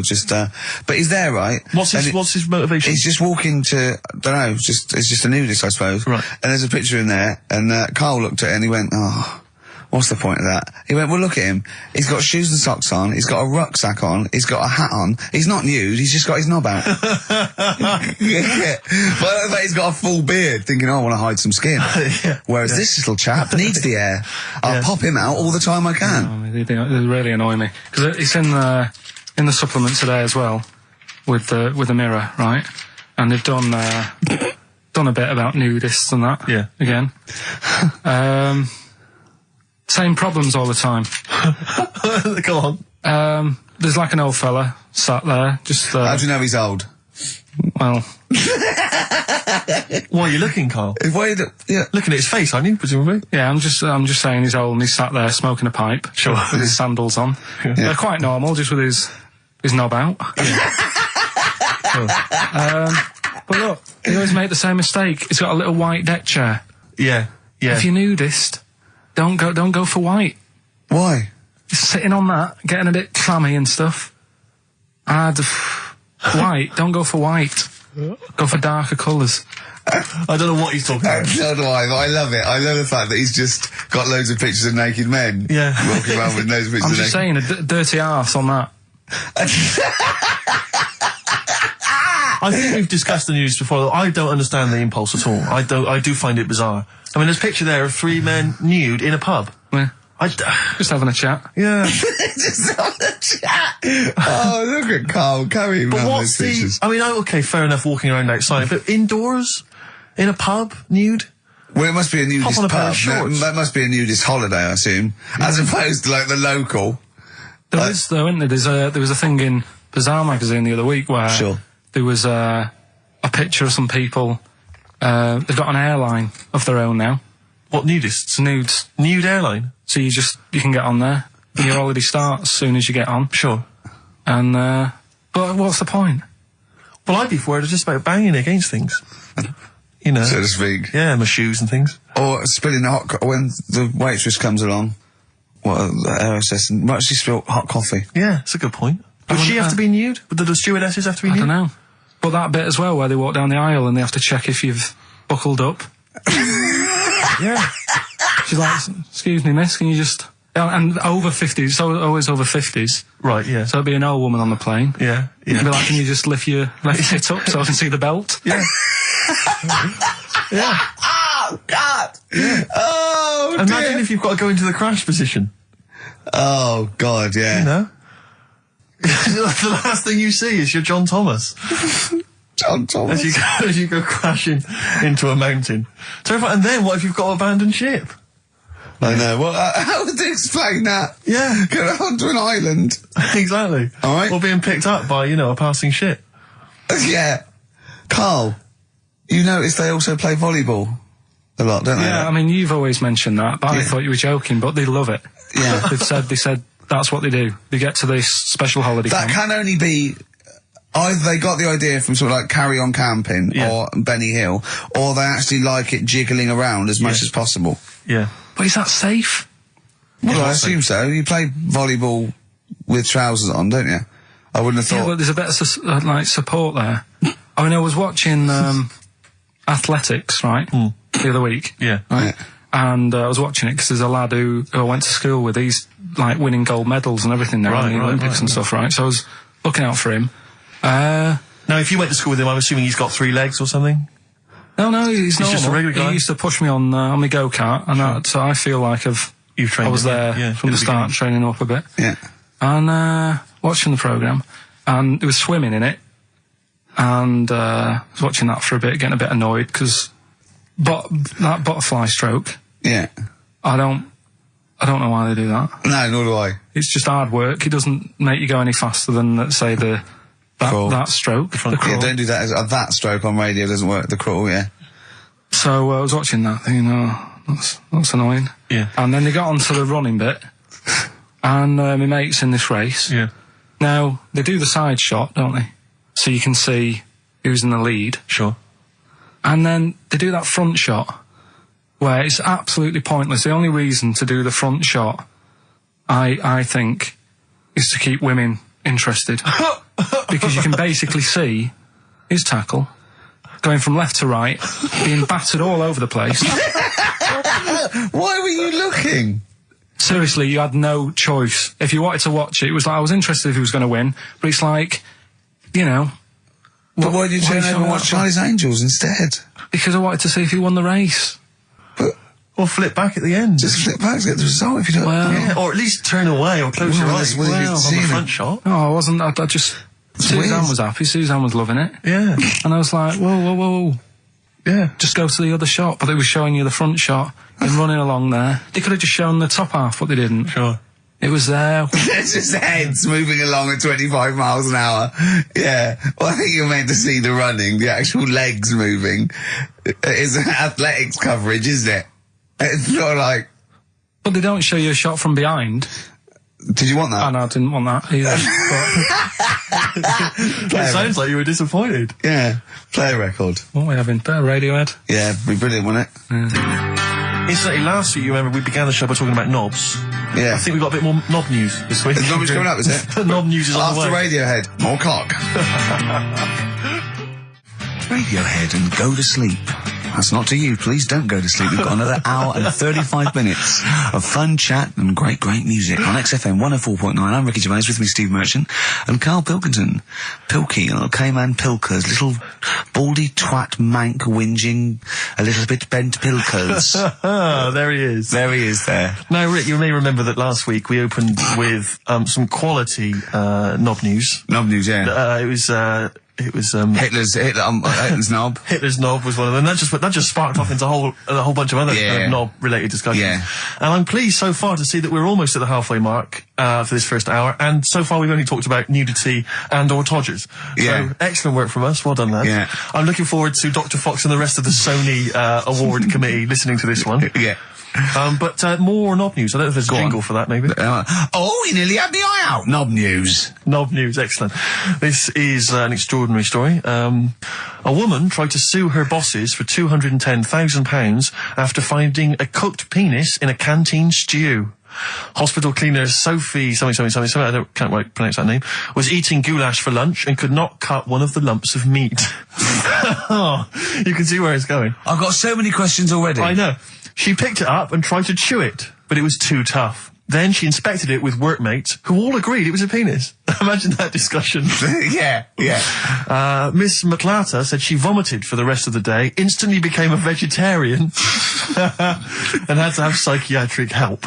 It's not known whether the organ was from a human. The case continues. Well, it can be found out, so that's one thing. Obviously, that doctors aren't confused. They're not going, I don't know, I've never seen one like it. Yeah. Also, why is she eating goulash? I know. I mean, that's my first question. Why? Yeah. Lunch. Oh, what do you want? I fancy some goulash. Yeah. Oh, some gooly lash. Gooly lash, Thanks very like much it. indeed. Lancashire cockpot Oh, is on the menu. Brilliant. Only £5.50. Wangers and mash. I'd love some wangers and mash, please. If you've got any knob-related puns, knob-food-related puns, then call XFM on 3426 14094. Ricky.gervais@xfm.co.uk. Call Chris Miles at radio1.xfm.winginmank. Yeah. Cock-co-gay. Cock a van. Cock-o-van. It's already done for There's you. wangers and mash, cock-o-van, Lancashire cockpot. You know. That's just off the top of our brains. Yeah. So, if you've got if any you of your want- own, keep them to yourself. We're not interested. What do you make of that, knob news? And he's in a hospital. I don't think so. Oh, yes, it it was could- a hospital cleaner. You're right. hospital Oh, cleaner. God. I know how your mind's thinking already. There's been a mix-up. What kind of mix-up? I love that. What, some bloke's gone in, some lesbian's gone in, wanting a sex change. She's got a carrot for a cock. Bit of stewing steak. Stewing steak. Oh, that would be great. You're not a doctor, you butcher. This is not funny. There was some other news, whilst we're doing the knob news, just cram this one in. There was some story on some news website about some lad who wasn't happy with what he'd been given. Right. What do you mean? He had an op? No, he wanted to have an op. He wasn't happy with what God had given him. Yeah. Yeah. What the Lord had popped downstairs for him. Sure. And, Sorry, no, wait a minute. Was he a bloke who wanted it? yeah, fella. And what he Wasn't happy with wanted, he didn't want a knob, or he wanted a bigger knob? Wanted a bigger one. Right, okay. And, cost £5,000. Right. And they made a mess of it. Well, how did they make a mess of it? Don't know, it came out smaller than they went in with. Well, no, what do you mean? That's I don't know all the ins and outs. Oh, God. It's just like he borrowed the money off his mum. There's been a slight mix-up. He borrowed the money off his mum? I love that. How bad is that? What do you want for your birthday, son? Yeah. Interesting. Thanks, Mum, for asking. A couple of bits of news as well. Hello, Doctor. How did it go? Well, firstly, don't look under the bandages and don't have the goulash for lunch. It was smaller than you went in Mum, with. you got $5,000. Why? Just gonna be fucking up. Tell me what it's for. You can have it if you tell me what it's for. Well, look at that. Oh, you need a bigger one. Yeah, definitely. There's the money. On you go. Nothing can go wrong. What did he say to the doctor then? That's rubbish. I didn't read all the ins and outs. I just, like I said, I saw Just it. look for the picture. They want a picture. But you just thought, well, thanks for it. You just thought you'd pop that one in. Thanks. Yeah, that's the Knob News Extra. Play record, Carl. So if you've got any knob news, we've got one more show left. Send that to ricky.gervais@xfm.co.uk and we'll hopefully get that knob news on there next week. Yeah. All right. Some Dizzy Rascal. Oh, Dizzy Rascal, yeah, he's one of the hot new English rappers. Let's play it. Dizzy Rascal, apparently, according to Karl, he hails from Bow, if he's listening. Good work. I have a number 3 hit with that. XFM 104.9, Ricky Gervais reading a magazine, Karl Pilkington, in a good mood today, so everything to play for. Some adverts. Excellent. Loosen your hold. South. That's great, and I love that one. On XFM 104.9, I'm Ricky Gervais with me, Steve Merchant and Karl Pilkington. Good Karl, choice, Rick. Good choice. Karl, cheers. What are you thinking, Karl? What have you been doing this week? What's been going on? Yeah. You'd be miserable because of the heat, obviously. That's getting me down. Yeah. It's just the way people wander about as well with next to Nout on. Yeah. I'm always amazed by the men. It's just a certain breed of man. Guys, sometimes it's kind of builders, mechanics, taxi drivers, van drivers, but not necessarily students, all sorts of guys. And you sort of watch them walking down the street. They'll be walking down the street, girls, you know, will see in their sort of summer gear, and it's literally, you know, eyes go, look at those legs, oh, knockers, oh, I can't believe my luck, oh, you know, and they're sort of talking to their mates, they're checking it, oh, it's an arse, I can't believe it, oh. Yeah. And it's like they sort of forget, there's like some kind of amnesia that sweeps over them during the winter Like months. it's a surprise. Yeah, and then it's like every time summer rolls around again and girls pop on, they goes, I can't believe it, where have they been? They're back. Yeah. And they get so excited. Excuse me, love, have you had tits under there all winter? Exactly. Well, yeah. Bloody hell. Brilliant. It's great to see them again. Yeah. And then he gets to sort of October and they go, where they gone? They just don't say anything. They just like get on with it. They're reminded. They completely forget. Yeah. For sort of half the year. There was a fella this morning, I just nipped out having a cup of tea, reading the paper, reading that bit about nudists and that. Sure. And little old fella, must have been 75. Okay. Walks past, shoes, socks, sort of shorts, but because he's old, I don't think he's got like a normal pair of shorts. So we're like suit pants, but short. So really smart shorts that I've never seen before. Yeah. But the thing is, with him being old and thin, Yeah. it's just, don't do that. Don't walk around like that. What, the legs? The legs and the back. He'd look like a little tortoise without his shell on. And you, everybody outside the cafe. I've always wanted to see a torch without its shell on. Yeah. Just to see if it would run really fast and go, this is brilliant. Just scamper along.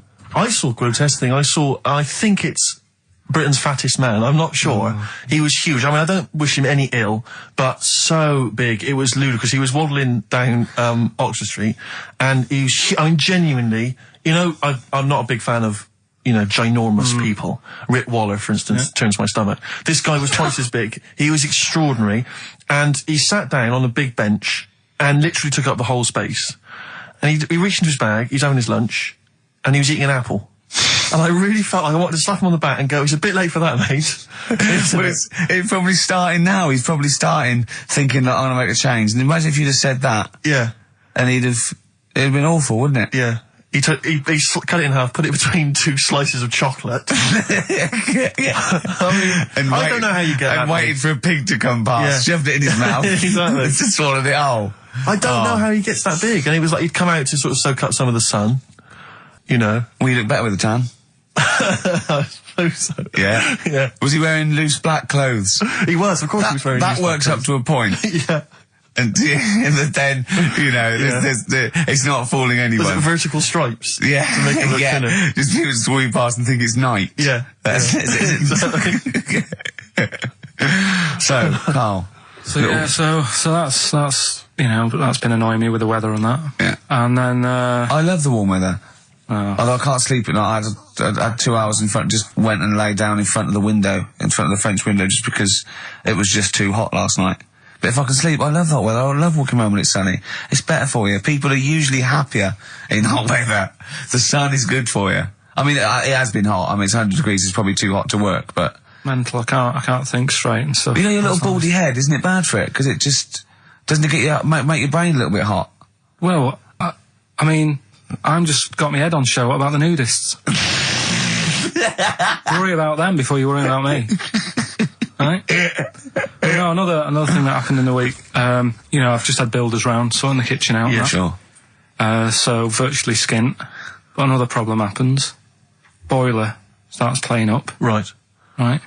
So, and you've got to have a shower in this weather. You've got to be able to have a shower and that and freshen up and what have you. Well, I have a shower every day anyway. I mean, 2 sometimes, but yeah. Yeah, but if you haven't got any hot water, you can't, can you? Right? Cold shower's alright, isn't it? Mm-hmm. Go on. So anyway, fella comes round. Yeah. 90 quid. 90 quid? 90 quid. All he did, turns up, says, oh, yeah. Just bang it. 90 quid? Bang the boiler. That's 90 quid. Last time I banged a boiler, it cost me 90 quid. And there was a lot of leakage then. Yeah. So I you know. I understand where you're coming from. Yeah. I do sympathise. But do you know, like, I catch them out as well. Do you know, like, you know, I know they're up to no good and stuff. They don't earn the money. Sure. And he was in the bathroom, so I sort of creep up and I try and stick my head round the door to see what he's up to. When a bloke in the bathroom? Right. It's weird, isn't it? So you creep up to a man in the bathroom and put your head round without seeing you. Go on, though. Fair enough. Right, do you want to go over what happened that time when we were in the pub and I go to the toilet and you're trying to get in? What happened? Is that normal? Go on, what happened? Go on, I'm not ashamed. What happened? Go on, say it. Say it. What happened? Well, don't start a story and then don't finish it. Or we'll do it later. He was in the cubicle, and he got in the cubicle to have a piss to avoid me annoying him, right? So what I did, I got some of that liquid soap, and I just put it over and squirted on him, and he came out going, look, it looks like someone's just effing jizzed on me. I've got effing jizz on me back. I had to walk through Soho without me back. I was walking through Soho, when was it we had to go to the, when we went to the Ivy with those people? Wednesday. Something like that, yeah. We had a business meeting, right? And, we were walking around the Ivy, it was about 11:30, and I was going down Old Compton Street, and as I got to just going past Mamma Mia, something hit me on the shoulder. I looked down, and obviously it was bird shit, but just for a split second, I thought it looked like jizz, and I just thought, oh God, because no, and I sort of wiped it off, and I thought, right, I got to wash my hands as I get in. It obviously wasn't jizz; it was pigeon shit or something, right? But I had this pamphlet once when I was at ULU. Terence Higgins Trust left this pamphlet, and it was all stuff like safe sex, and it was stuff like. Honestly, I swear, it said things like, you don't have to have full intercourse. It said you can do lots of other things with your lover, like... It said like come into some fruit, e.g. a melon. It says, with friends, just come on the back of one of them, right? And then this is the bit that made me think, and I thought, oh my God, when I looked down, sort of on my shoulder, it says, come out of a window. Yeah, on any passing celebrity. Oh God! Oh, I'll get that pamphlet. If anyone's got that pamphlet, it was brilliant. So, yeah. Good, right, well, let's play a record. Do you reckon Noel Edmonds did stuff like this on his show? He's back. Oh, dear. Smiths and Usk on XFM 104.9. Before that, we had Spunky News. Spunky News. Coming up, Monkey News. That's the sort of linked. This is Dr. Fox is no better than this. No. You must see we're getting better now. Yeah. Have you got any other news there, Karl? Well, you were just talking about bird muck. What a classy show this is. Yeah. I imagine someone just having a barbecue, tuned into this. Yeah. Can you turn the radio off? He's talking about coming out of windows again, darling. It's putting me off my sausages. Oh, what? I was walking down the street and this pigeon, sparrow, whatever, did its thing, and it landed on my ear, and I was like, oh God. So I thought, well, I'm not going to wipe it off. Why not? Because I don't want to get it on my hands. Right? So I thought I'd leave it till I get home. So it's probably about... So you went to work. Oh, met some friends. Yeah. Not about midnight. Went on the pool. So I was best man, so after the speeches. That is brilliant. No, it was on there for, I don't know, half an hour or something like that. Brilliant. Get home and get Did it not kind of slowly ooze down your neck? No, it's fairly hard. Right. And sort of corroded my ear. What are you talking about? Why did you leave it there, though? Why not just wipe it off with something? I can walk around Pop in a newsagent and buy some tissues. And then I look stupid. What do you mean? Where is the bird smuck on your ear? Brilliant.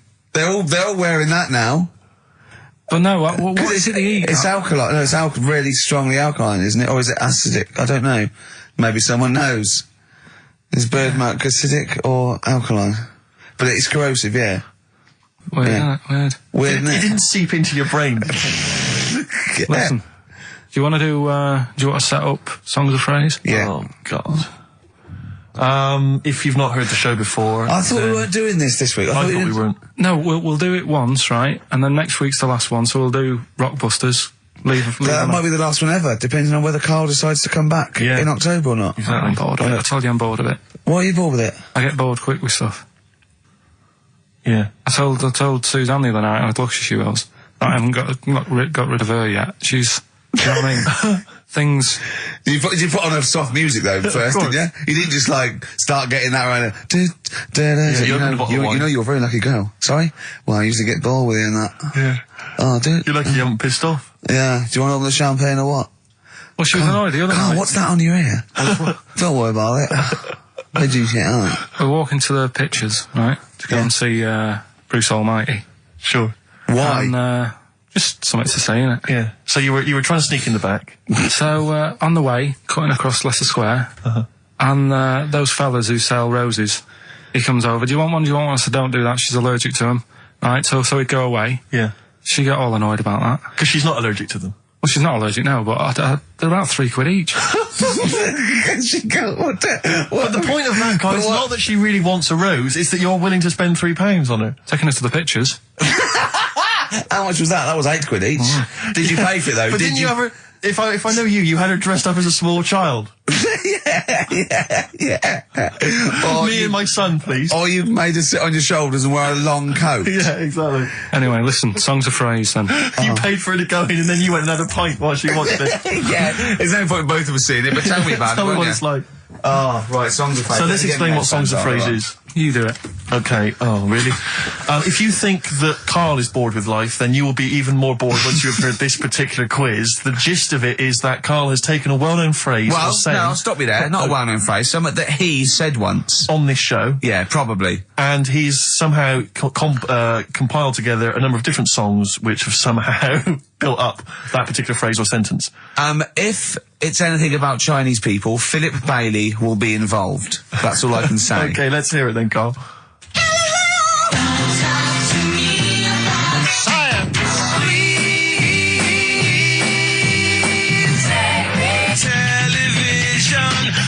Right? Alright, I don't know what that is. I don't know what that was. This is appalling. I don't know This is what that appalling. is. Karl, I do not know what that is. What is the phrase? I just was saying last week about everyone's raving about Galileo. No, they're not. No, they're not. Raving about Galileo. No, they're not. No, That sounds they're like not. a sort of B-side from Yeah. the Buggles. Everyone's raving about Beyonce and Robbie Williams. Yeah. They're not, people going, Pop what, idol. what are you into? Galileo's good. Yeah. Forget it. No! Placebo, song for Karl there. That's Special Needs on XFM 104.9. I'm Ricky Gervais with me, Steve Merchant, Karl Pilkington. We were doing Songs of Phrase. Oh yeah, I forgot about that. Yeah. Oh god. So what is this phrase? What is the phrase, Karl? Last week we were talking about Galileo, Right. and I just was saying, you years ago. I can't remember now. When was it? When was he doing his thing? End of the 16th century, I think. Right. And he was messing about trying to find out about speed of light or something, is it? No, he did lots of stuff, Galileo. All I was saying is, Gravity, back then, yeah, surely yeah. everyone was saying, stop messing with that, make us a telly. You know what I mean? There was other things that people would have been happier with, sure, back then. Like they didn't So have. the phrase exactly is what? The well-known phrase is what? Galileo, it goes like this, doesn't it?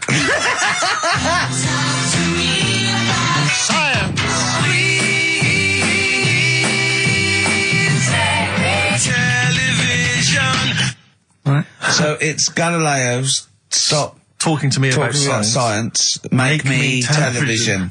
Make me television. Yeah. So you email in with the bands and that?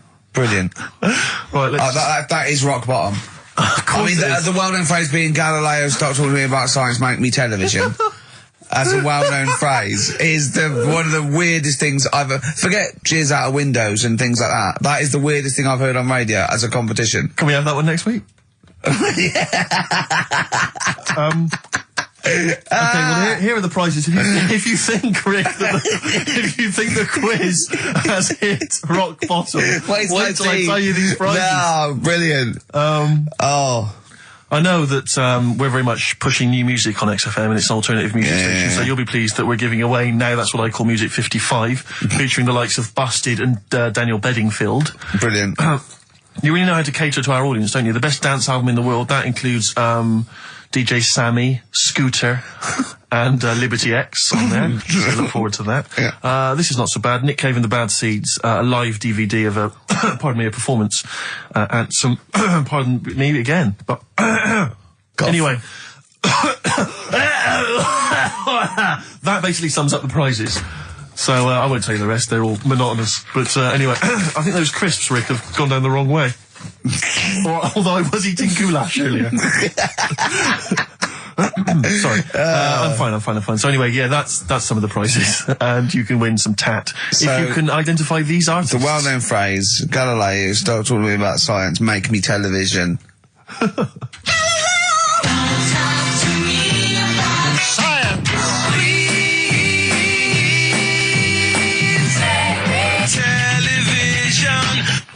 I just email. But easy this week, I think. Those, yeah.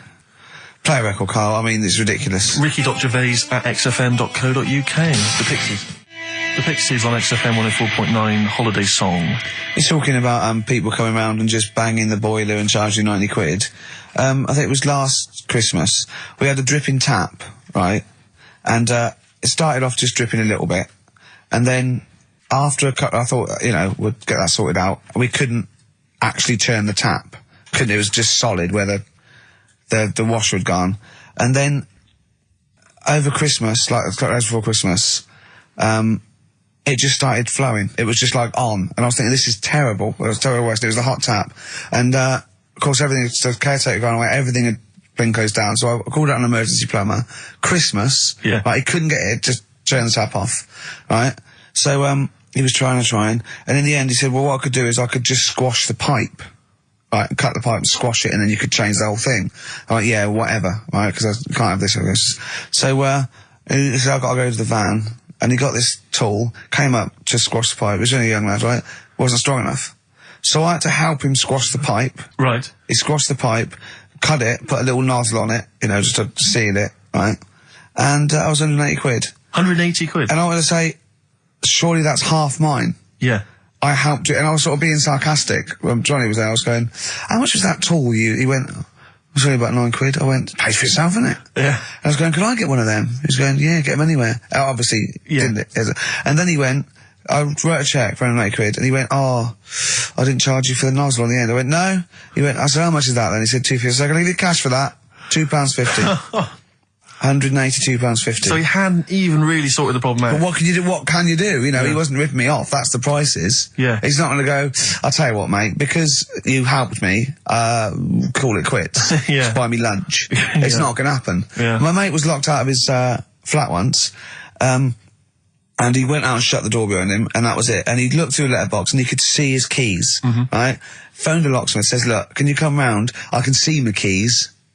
right? I just have to go out. And he went, well, yeah, but that doesn't matter. I said, I'm going to try it. It's 90 quid.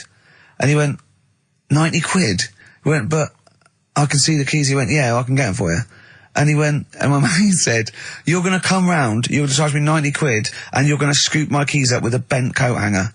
And the locksmith said, have you got a bent coat hanger, mate? It's brilliant. But it's a fair point, isn't it? Do you know what I mean? It's a valid point, that's it. And what can you do? Yeah. I'd have gone, thanks for the expert advice, and then asked a neighbour for a bent coat hanger. And they went, well, we'll call it 100 quid. Yeah. But that's more expensive than a locksmith. Well, yeah, because you're going to illegal traders. Exactly. We've got no licence. Yeah. We've got to pay a little bit more in case we get fined. Exactly. But that's what was going on when, you know, the fellow was round the other day fixing the boiler in the bathroom. Just wanted to make sure that he was working on it, because it all went quiet in there. Mm. He had the door shut. I'm trying to have a little quick sort of peep, seeing if he's doing anything. And I pushed the door. Just like this sounds. But just pushing the door slowly. And he's going, don't come in. I was like, what are you doing?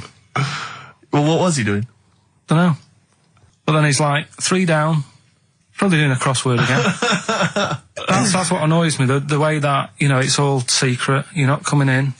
And you hear the odd bang now and again. He's probably sat there, crossword, 3 down, giving it the old just now and again. With his foot. Just annoying. Yeah. How much did he charge you? 90 quid? It's just under 90 quid. Yeah. Yeah. And all he said was, you know, give it a bang. If it don't work again, give it a bang. What does that mean? Is that an air block? And they just like, what is it?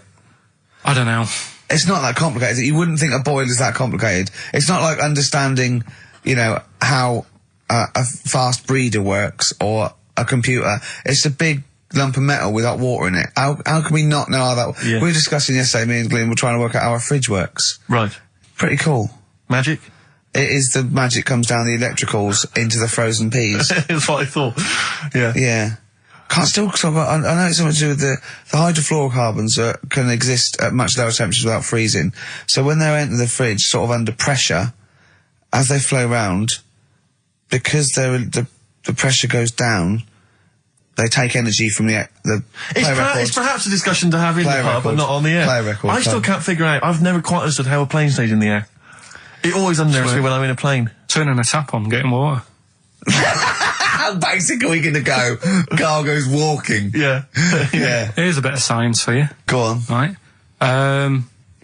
Read the other day. Yeah. If you dug a big hole, right? Oh, God. Started digging, say in, wherever, Trafalgar Square, right? Yeah. You dig a big hole and you keep digging. Yeah. And you go right through the earth. Right. Out to the other side. Yeah. So you're somewhere in Australia or something, right? Yeah. And then you come back to London. Right. Stand next to the hole, jump in it. Apparently, you can jump through the world in 42 minutes. It's interesting. But then I was thinking, will you fall? And then when you come out the other end, would you fall back again? Well, yeah, you would, wouldn't you? What would happen is you'd accelerate 10 metres per second to the centre of the Earth. But you'd have such inertia, you'd nearly go as far out the other end before it was like a bungee jump. So you'd nearly get as far as the other end, and then you'd go back again, and you'd keep going until back and forth, getting further and further away from making it until you went sort of back and forth in the centre, and then you'd stay still in the centre. Have you drilled a hole through the earth? Get in touch. Email xfm.co.uk and just let us know how you got on. Did you get to the other side? Did you get to Australia? Did you buy one of those funny cork hats? Did you see Paul Hogan? How does a fish work? Darkness growing on me. XFM 104.9. I'm Ricky Gervais, with me Steve Merchant and Karl Pilkington. I lost him, didn't I, in a little conversation? Yeah, you were talking about quantum physics, to be fair. Yeah, I was just explaining what a black hole was, because we were talking about that as well last night. And just halfway through, he just went, yeah. And put his headphones on. Yeah. Brilliant. Yeah. Oh, the thing about Karl is he speaks with such authority about things that he thinks he knows about. Monkeys. And when you try to explain to him about stuff, you know, he goes, no, of course ghosts exist. And you try to explain to him why it's conceivable they don't. No. He can't be bothered with that. Yeah, you did all your learning at about 12, didn't you? Yeah, but I'm still picking bits up now. Said without irony. Oh, brilliant. What have you learned recently? Anything interesting recently you've learned? Darwin, that's why I was asking you about him. Right. Yeah, Darwin, we know what you did, didn't you? I don't know what he did. I just read the other day that they've got a treatment for whatever illness he had. I thought it was a bit late. Can you imagine that, saying that to his family? What did Darwin do? I don't know. You were just trying to explain it to me, but I'm busy doing stuff, aren't I? I can't take it all in whilst I'm sorting the ads out, putting CDs in. You know what I mean? Ticking off the knob news. No, but he formulated the theory of evolution based on natural selection. Yeah, but wait, though. Do you think that's good? Do you think he's well done? You're impressed with that? Because you're not impressed with things like, you famously said, Newton, so it said gravity, but it was already there. If we'd have been floating around, it'd been a problem. We weren't, so keep out of it. That's what you said. You said Einstein. I've never used EMC squared in my life, but the bloke who invented the video recorder, I watch one a week. So I wonder if you're impressed by Darwin formulating, I think, the most important scientific theory since Newton's laws. Has it made a difference? Or whatever he said, would it have happened anyway? You can't do that. You're not allowed to say that. You can't say, oh, well done, I'd have found it eventually anyway. You can't do that. You've got to give people their due, do you know what I mean? But now it's difficult to find stuff because there's less to find out now. It's not a competition. But on what scale? On what scale are you looking at? Why do you mean there's less to find out? Well, now, I mean, they're bringing stuff out that... Do you know what I mean? It's just... The iPod. Well, yeah. Sure. Didn't see the point in that, the iPod. Do you know, he actually listed the 3 songs he'd ever want to carry around with him. I can't remember what they were. What are the 3 songs you'd Killing Georgie. Killing Georgie, yeah. What else? Probably have Elvis in the Ghetto. Right. Yeah. Moving. Living in the City. Stevie. Do you know what I like? Do you know why that? Because that's like a little film to him. Yeah. That's 3 songs where there's a little story. He knows the ending. Yeah. But it's someone singing it to him. A little... Just put them on it. How many songs can it hold? Well, 7,500. 7,000. Put that on 7,500 times. Sure. Well, you don't need to, do you? I mean, that is like that joke. The wish. Imagine putting on 7,500. You know that joke about you got 3 wishes. It says a never-ending bottle of Guinness, and he goes, second wish, you have 2 more of these. Yeah. You don't need to put them on 7,500 times, do you? No, you don't have to. Never mind, Carl. Never mind. Answers rushing in, we should point out, for the quiz. Most of them agreeing that it's pointless.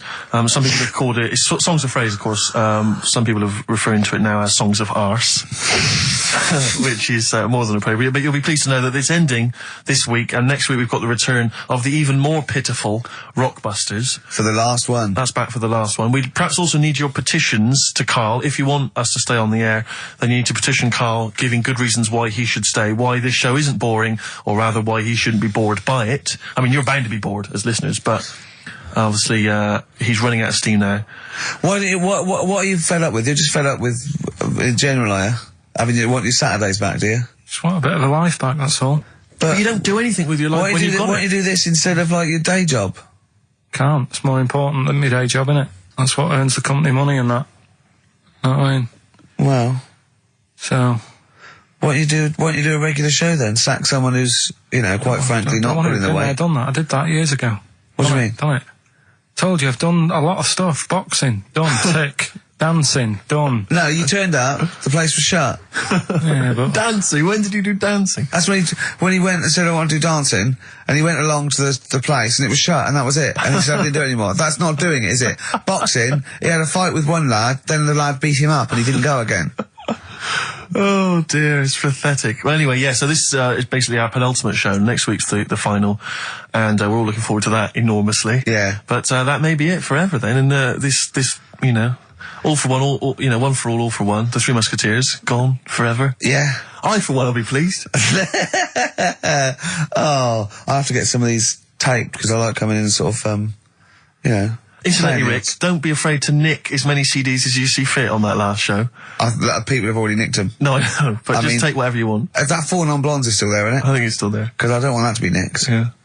And I got a feeling, because I don't think there's any Smiths in the library, but there is quite a lot of Gina G. Really? What? What was that sigh for? Nothing. What? Ooh. Play a record. Monkey News is on the way, plus the results. This is radio. You've got to keep talking or playing music. Play some music? Yeah.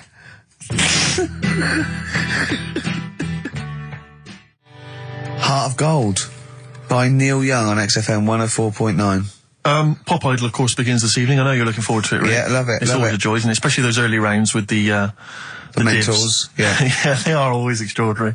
That's the only reason I watch. I mean, I can't be bothered with the later contest. It's just watching the freaks for the first couple of weeks. It's an absolute pleasure.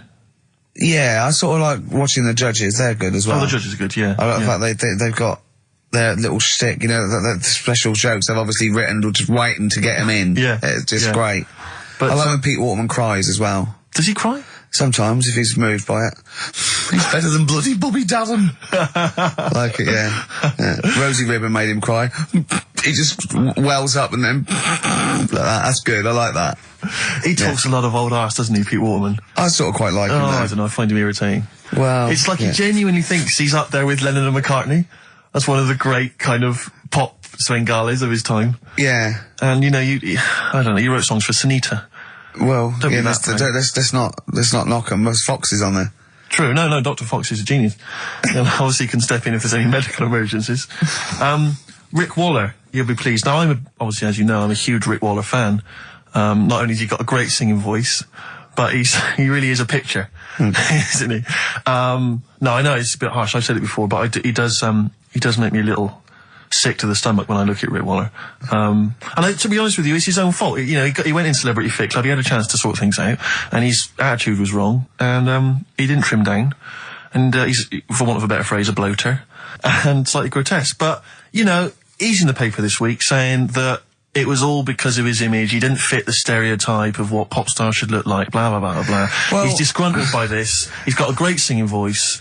Well, he has got a great singing voice. But the point is this, Rick, the point is this. Since the days of Elvis, since the days of Bing Crosby... He's not as fat as Elvis. But you're a star because you have to have the whole package. The voice, the sex appeal, everything. We know how it works. Kids buy it. It's pop music. That's what pop music is. You know, if you want to be a big fat bloater, you've got to at least be as good as Barry White. He isn't. Or Pavarotti. And so anyway, he set up an organisation. He's already got a band. You know, you're saying, get over it. The world should revolve around looks. Well, no, I'm saying pop music. That's what pop music is. I mean, this kind of obsession with he should get a chance. But not on record. No, I know, but be a backing singer. The point is, this kid wants to be a star. He wants to be a star, doesn't he? That's the point. He doesn't want to sing and make a couple of records. He just wants to be a star. He wants to be a celebrity. I'd have thought that's the real rub, that actually he's not being truthful with himself. Yes. He doesn't just want to make beautiful music and sing well. He wants to be, you know, carried round on a sedan chair and adored. Imagine that. I know. He'd have to have a lot of money to pay for the entourage that can carry him out. 4 elephants needed. But he's got a company now. He set it up with his dad. It's a management company. It's called Star Search. And basically, he's hoping to break the fickle industry, expectations. And so if you're a bit of grotesque, if you're a freak of some kind, if you're someone that Karl, you know, would be impressed by or, alarmed by, then you can get in touch with Rick and he can put you in there. Women with beards, little midget fellas, whatever it does not fit the usual norm. Should we cut along? I'm thinking the three of us next week. We won't have much to do after next week. You know, Ricky's got a bit of a singing voice on him. I'm learning to play Blowing in the Wind on the keyboard by Bob Dylan. Yeah. So I can master that. I don't know what you can do. You can dance, can't you? You know that, you've done it, you've done dancing, so... Exactly. It's like, you know... Little Donkey. We'll have a hit at Christmas. Perfect. I'm good at that. What were you meant to be playing when you did Little Donkey in the play? Drums to We Three Kings. But you just busted live, didn't you? Done that. We're just talking about looks and stuff, right? Always. Because, you know, it sort of cheeky freak of the week, we did that and I stopped doing it. Sure. It was upsetting a few people. There was a thing on the website the other day about Elephant Man. Yeah. Right? Just keeping up to, you know, up on the news, what's going on there. And Drunky news. They did a thing about him and what he'd look like if his head wasn't messed up. Yeah. And they made a little picture for him. Was he quite good looking? Not bad looking, but you can't use it. It's not like you can't put it on a passport. Sure. Well, and the fact that he's been dead for several years. Yeah. No, but they also do that sort of thing for people who are alive. They say, this is what you look like. So you can't use it for that. Yeah. You can't use it on that's sort of like rubbing it in though, isn't it, really? It is a bit. Yeah. Unless they said, good news, you were ugly anyway. Yeah. To be quite honest. You wouldn't have pulled if you didn't look like an elephant. If you were symmetrical, you weren't a looker. You couldn't use it on a little dating agency picture. This is what I look like. Yeah. This is what I would have looked like. And they phone up and go, I'm intrigued. What do you mean would have looked like? Well, I'll see you, as we said, 7 o'clock. How will I recognise you? I'll be eating buns. Yeah, look for the giant cauliflower. Yeah, in a coat. Exactly.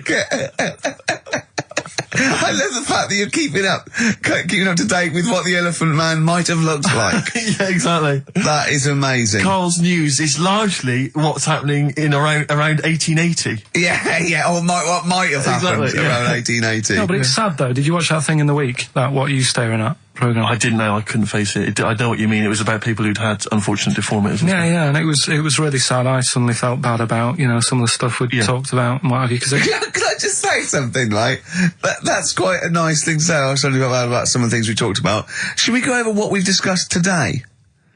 What subjects have we brought up today? How can you feel sorry about things like that when we're still doing it? No, I'm just saying. You have a laugh and that, but then you see a program about it and you go, oh. What, you realise they're real people you're talking about? Yeah. When do you ever forget that? When do you ever forget that when you bring up these cheeky freaks of the weeks, or when we talk about Rick Waller, that there's not a real person on the other end thinking about it? Yeah, but sometimes it's hard because they don't look like real people. Don't slag off Rick Waller. That girl was on with a big head. It's like Bo Selector. We played some Dizzy Rascal earlier, and that was wicked. Exactly, and he's the new kind of the kind of London rap sensation. Yeah. But let's not forget Credit to the Nation from 1994. They're from Birmingham now, Steve. Whatever happened to MC Fusion? He got a lot of bad press at the time. People didn't respect him, but I'm listening to that now. I think it was bloody brilliant. Yeah. All right. And crucial, no? Exactly. Adverts. Kings of Leon, Molly's Chambers on XFM 104.9. I'm Ricky Gervais, you're Stephen Merchant, and that little bald head mank over there is Karl Pilkington. Cockaliki soup? Cockaliki soup is fine. That was one from Nick. Thanks for that, Nick. Yeah. Is it I was referring to the woman who chewed on a knob in a goulash. Exactly. If you just tuned in, you've missed that there. Yeah. We still don't know why she was eating goulash. I've got a rash, look, come up my arm, look at that. Brilliant, fascinating, thanks for that. That's from rubbing his head, getting him in a headlock. And have you got some on your hair? Because look at that, that's like a heat rash. What do you wash your hair with? Have you still got that bird shit behind your ear? What is that? That's really worrying, isn't it? It's like how the body changes over many years of sort of certain things. Yeah. It's like your body changes to protect yourself from the sun and what have you. Yeah. My head just got used to being rubbed. Yeah. It's reacting now. Oh, that's a defence mechanism. Yeah. Right, I see. All right. Look at that, that's horrible. Anyway. You've got something on your hair, Monkey news? I was going to say the winner. I don't think anyone cares. Oh, come on, someone got all of them, didn't they? Well, okay, play it again then. This was Songs of Phrase. You did this. The well-known phrase is Galileo, stop talking about science, make me television.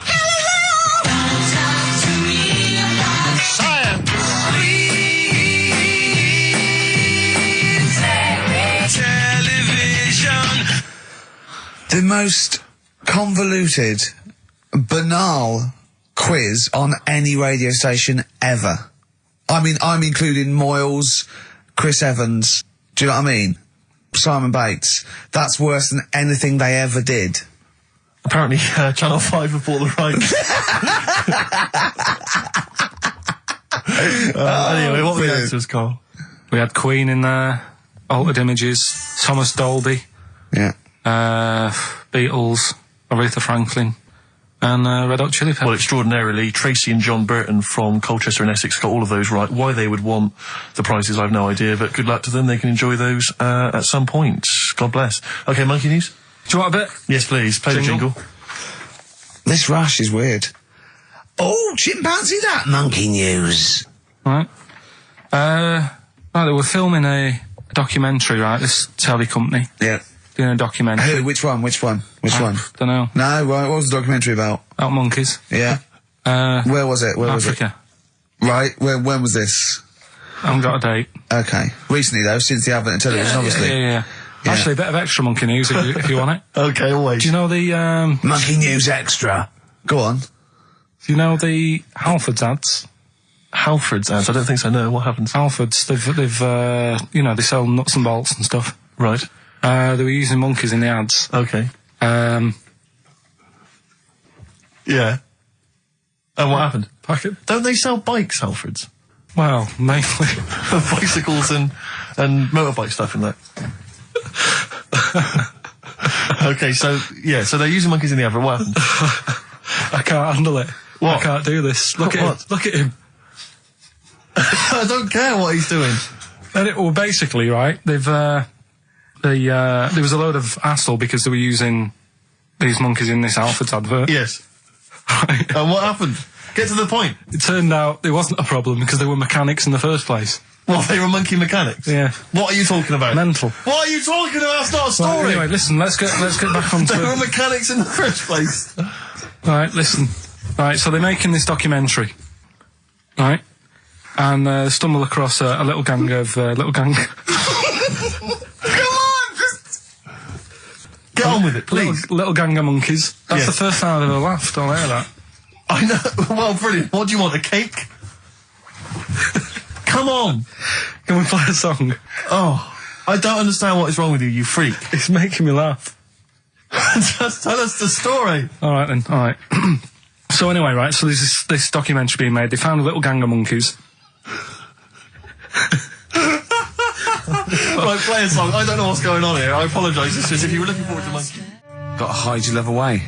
According to the Beatles on XFM 104.9, I'm Ricky Gervais with me, Steve Merchant. Right, Carl, come on. where Monkey were we? News. Where were Everyone's we? composed. The jingle, please. Oh, chimpanzee that Monkey News. Excellent. Okay. Right, where were we? We would just start again. There's some people making a documentary. For what? Okay. Making a documentary in the jungle and that. Right. Stumble across a little gang. Okay, come on. All right. A little gang of monkeys. Yeah. Oh, come on. So the camera crew are there filming it. Yes. Everything's going normal. It's all fine, Nothing odd about it. Okay. They're not running a restaurant, they've not got any barber shops, nothing. No. Just regular monkeys going about their business, yeah. So anyway, what normally happens is the monkeys sleep with a partner. They already do what? They don't sort of sleep around and that. Once they find the girlfriend or the boyfriend or whatever, Yeah. they stick with them, right? Okay. But anyway, they were watching this one, right? And it's going around a bit, sleeping around, Oily. and it was getting fatter. They thought this is a bit odd, Yeah. right? So followed it round and see it having it away. Turns out, little prostitute.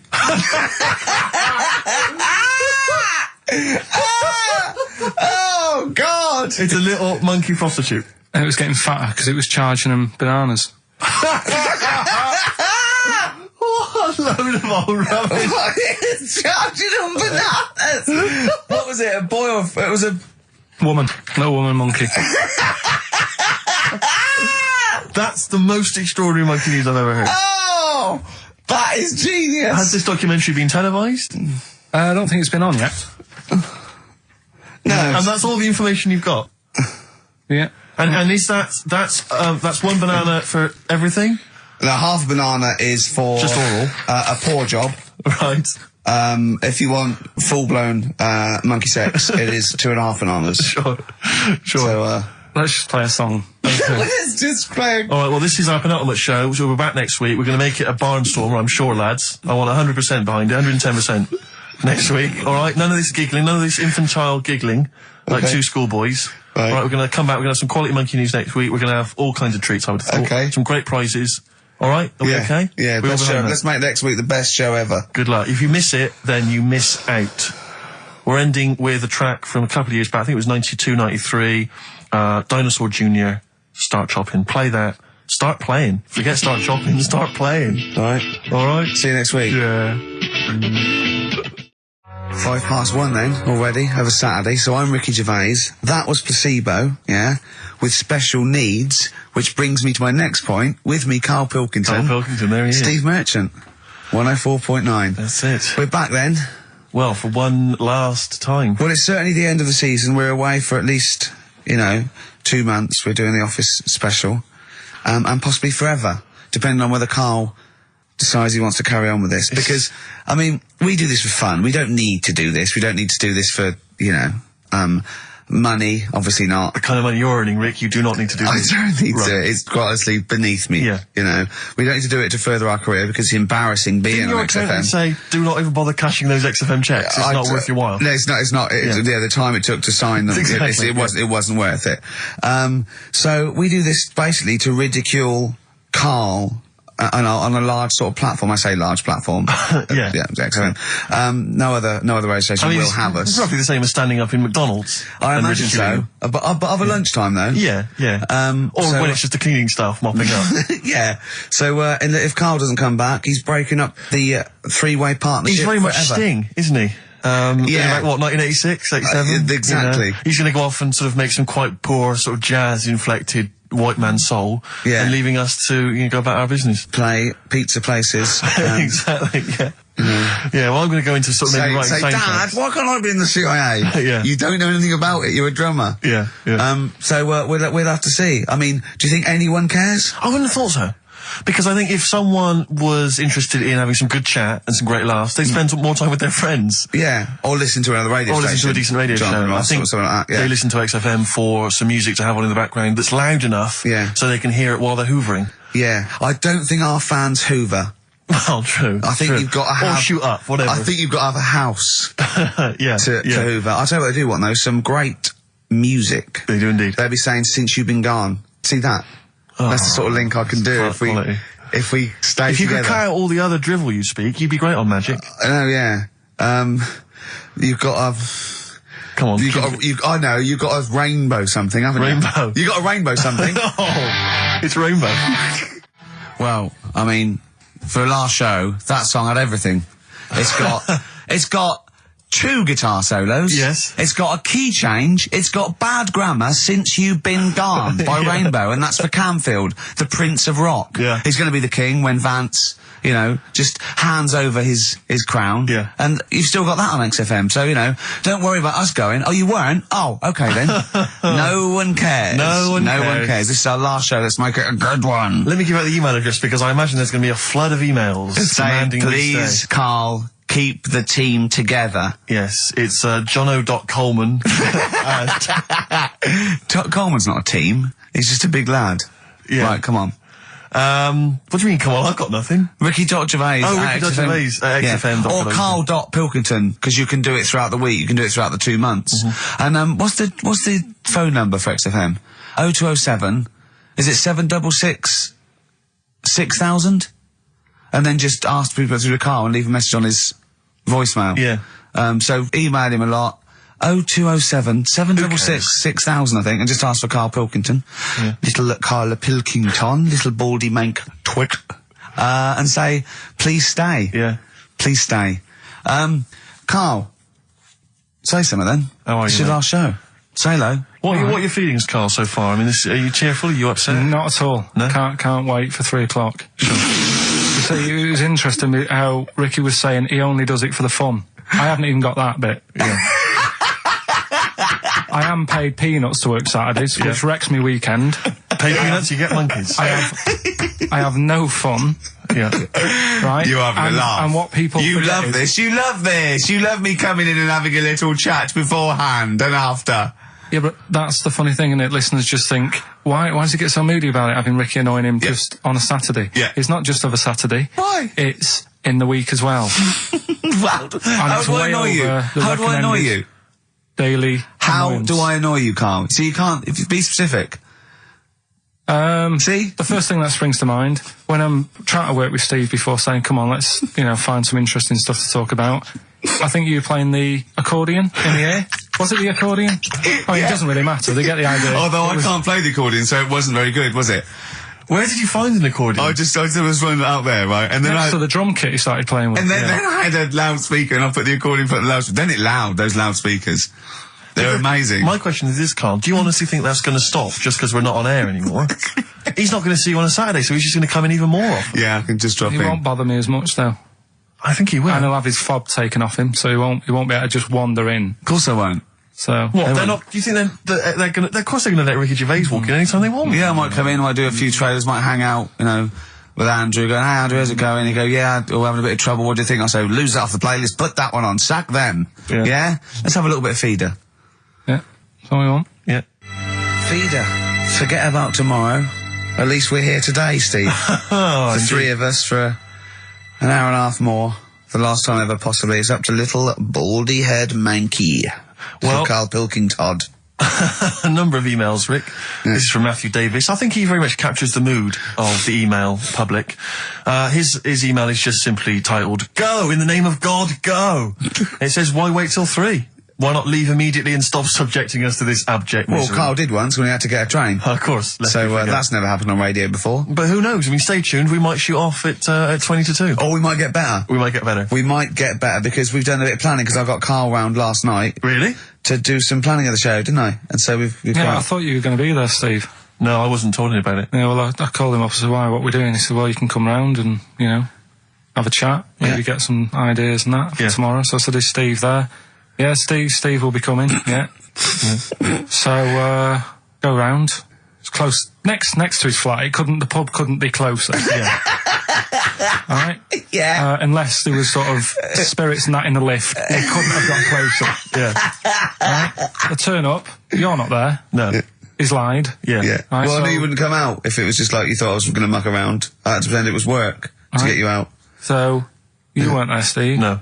Anyway, so he says, "Oh, come in the flat, you know, got an interesting book that you'll like." Okay. So I think, well, that's kind of work, you know, he's trying and that. Yeah. So I go in thinking we're going to get some good ideas and that from this book. Couldn't find the book. He looked for about 40 seconds, said, "Oh, I don't know where it is. I don't know. Come on, let's come in here, let's have a wrestle." Right? So I'm sat in the lounge, right? Sat there just chatting to his girlfriend and that, just chatting.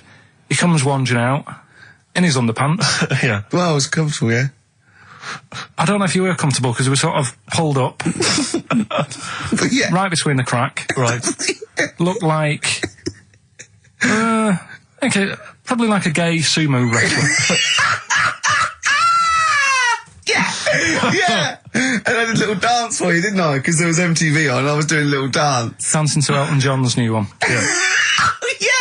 Yeah. And what did you say? What did you say when I was doing a little dance for you and my pants pulled up? Like, right? Do you remember what you said? You went, I poured him a drink, he was in my home, I'm entertaining him, he goes, "Are you sure you're not a bender?" Is that any way to treat a host? I think it was the right time to ask. But we did do some work, didn't we? Because you got confused and he said he's, you know, oh God, it's like a child or a cat when it's confused. He went, "Steve reckons in ancient Greece, right, it was better to shag a bloke than a woman."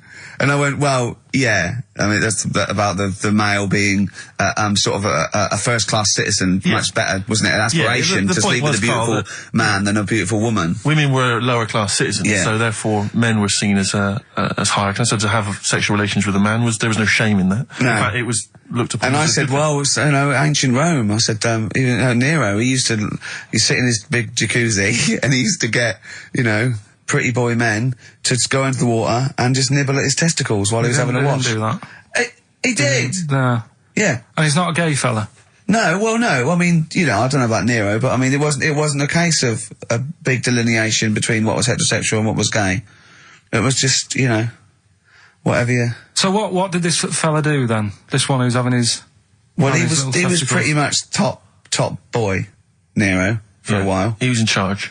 And, you know, and you did what you were told. If Caesar or... But why were people going round there? Why didn't they go, "Oh..." No, they weren't dropping in. It wasn't like the door was opening. I was just going to see what Nero's doing. It's not like when I pop in here to see you. Normally what would happen is he'd say, "Come back to my place, I got a book for you." Yeah. You'd pop in. But he'd come out in his pants. Elton John would be on. You'd have probably been like a delivery boy or a stable boy or something, you know, and you'd have popped round there and you'd have gone, "There, right, Nero, there's the tablets of stone you wanted." And they go, "Pilkington, why you are here? Pop under..." I don't know why he's French. What is that? I don't know why he's French. "Just pop under the water and nibble at my testicles," and you'd have done it. Because he was Nero. I wouldn't. He would have. There's no way I would have done. Well, you would What have. have I done? I've dropped a pizza off. Yeah, you why put am I around there? an aerospace with the pizza. Right. Right, I'd say I've done my job. Right? Yeah. That's not the sort of tip I wanted. No, he'd have said, get the little baldy chap to nibble on my testicles, and you'd have done the what? I wouldn't have done it. No, Well, you you might have have my head on the You wall. have done it, right. No, I wouldn't have done it, Can I just say this, Steve? Not only would you be nibbling his testicles, you'd have been going mad. You'd have been noshing him just for extra. You'd have been doing everything he wanted. You'd have been going, he'd have gone, I didn't ask you to do that. You'd have been going mental. They'd have been chewing, slurping, smacking, poking. You'd have chopped, you'd have gnawed his packet off. You think you're eating Walker's crisps. There'd be bubbles, there'd be blood. Oh, it'd be horrible. The Beatles from the soundtrack to The Yellow Submarine, actually, and that's Hey Bulldog. On XFM 104.9, our last show, maybe. Me, Ricky, Steve, and little Karl. Alright, Karl? But that book, that wasn't a fake. It wasn't like just a ruse to get you back to show you me and dancing in my pants to Elton John. It's that. What was your girlfriend doing during that, incidentally? I think she was just getting on with sort of like packing up sort of boxes because we were moving. So sure. I don't think. Well, she's seen it all before. Yeah. And the book was. Do you remember that book that I showed you? That it was a man's body, an owner's manual, and it's just like loads of stats. And there's one in there. Yeah, it's kind of like a Guinness Book of Records of men. Yeah, there's one section there. There was. Sorry, hang on. It's not like Guinness Book of Records of men. That just sounds a little bit like you and I were sat around your house looking at a big book, picture of men. The big man book. The big man. He is a big man, isn't he? Yeah. He should be on the front cover. Yeah, it was a book more about the kind of physical body and Exactly, about biology and social and, you know, sex and all that sort of stuff. And But we didn't which look is at the sex which is chapter. where we got the knob news for today from. Right? This is true, right? I read that you'll have someone's eye out. Knob news. Then you've got the jingle. Yeah. I read that the smallest ever functioning penis, right, was under 3/4 of an inch when erect. Extraordinary. That is bad luck, isn't it? And Yeah. it's a micro penis, so it's perfectly scaled down. Just a little look at Karl's face. Well, couldn't the fella have said, look, right, I'm not happy about it, so I don't print it. It's not the sort of press people want, is it? There wasn't a picture of him. It was anonymous. They didn't read the book and at work next day and go, look at this, Frank. What? Smallest ever penis, half an inch. He didn't go, it's me. He just went, yeah, loser. Yeah. You know what I mean? Anyway, let's have a shower. I'm alright. I'm alright. He must have had to have a little jod with a pair of tweezers. Yeah, presumably. Because you couldn't even get a fist. I mean, No. that is bad luck, isn't it? Was he a good-looking fella? What would you do, right, if he invited you round and said, right, and he was like the king, right, and he went, oh, Karl, can you just go in there and just nibble at it? And you've gone under the water, and you're just about to nibble at it, and you come up and you go, that's tiny. Would you be disappointed or relieved? Right, well, that wouldn't happen. No! Karl, I'm saying if it did, would you be disappointed? Would you go, oh, I can't even I don't know where to start with that? Or would you go, oh, thank God it's not a big one? You've got to remember that he's the emperor. So you've got to do what he says or he'll have you killed. What would you do? Would you go, oh, I lovely set of tackle, or, oh, it's not as big as I wanted, or would you secretly think, I'm glad it's not big because I didn't want to, because I'm not that guy? I'm not even gonna think about it, because I wouldn't do it. I know I wouldn't do it, even back then. Even back then? What do you mean? Even when was Rome? What? When was Nero at it? What? Well, the Roman Empire was sort of like 2000. Well, it stretched up for to years. about, yeah. So, It's a long time ago. Yeah, I wouldn't do it. You'd have to. I always remember, we're still doing knob news? Yeah. Just It's just Knob some news extra. Knob news extra, excellent. well, I didn't do that well at school and that, right?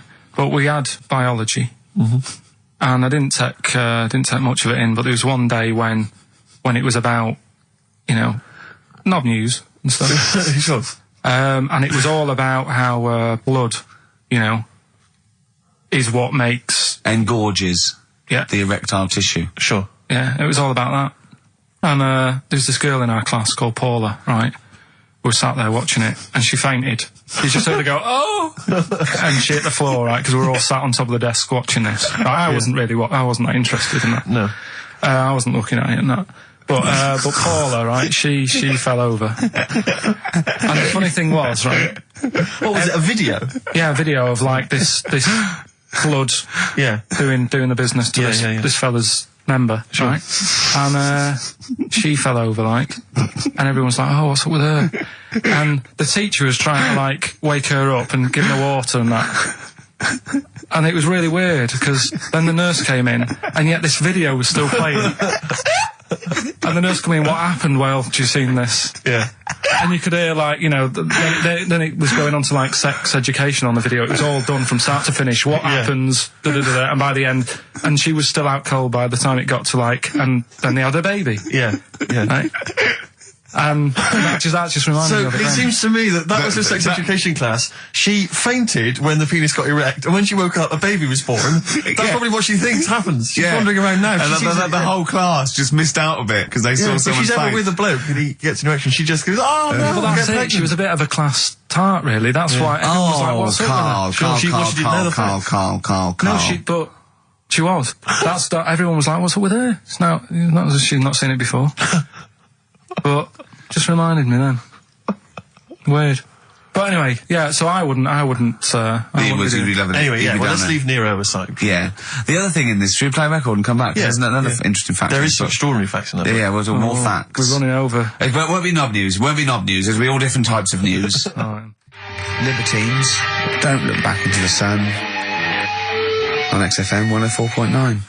I'm Ricky Gervais, with me Steve Merchant and Karl Pilkington, for possibly the last time ever. I was coming in today, Steve, and I was walking just past Shaftesbury Avenue, at the beginning of Shaftesbury Avenue, and it's sort of a little bit of a tramps corner going on there. And there's a couple of tramps, proper tramps, already had a few, and about sort of like 40 maybe, right, or that. They could be 30, they could have a hard life, they probably have. But he was going, Johnny's coming down, but Les isn't going to make it. And I think they're just planning their social and meeting there. I just think that that's nice. They've got, you know, they don't just drink by themselves. Yeah. What are we doing tonight? I thought we'd get drunk and sleep in the doorway. We did that last night. But I just like the idea that they're planning it. And they've got mates and they do stuff and they go, "All right, how's it going?" "Well, you know how it's going. Yeah. I'm sitting next to you in a pile of piss.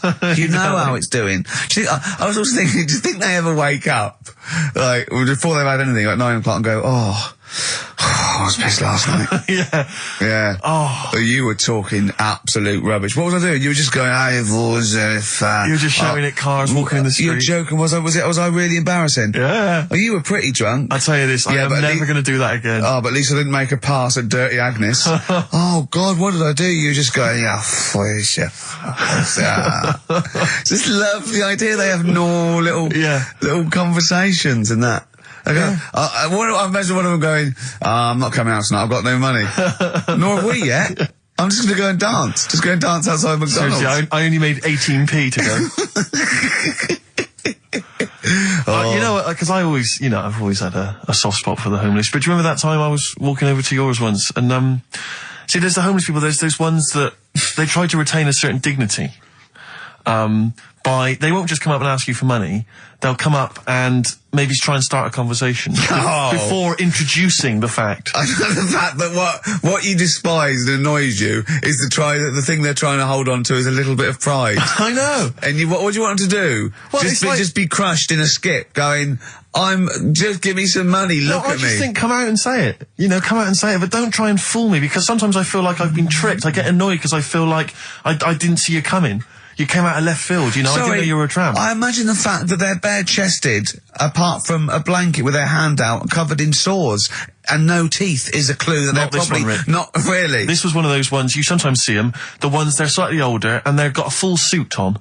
They wear a complete suit, like a pinstripe suit or something, with maybe trainers, admittedly. Yeah. And I sometimes think to myself, you know, at what point in that moment before they finally left the house for the last time did they think, well, I'm going to be homeless.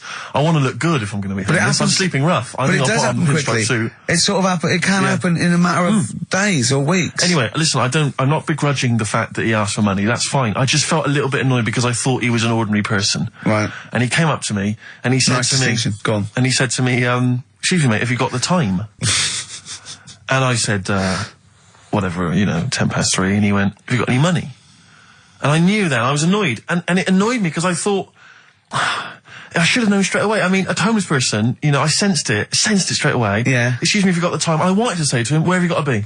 Well, yeah. What appointments have you got? Well, no. Maybe he goes to work, he starts begging at 3 o'clock. Yeah, he asked all that day, he goes, what's the time? They go 3:45. You know what I mean? Then he goes, oh, give us some money.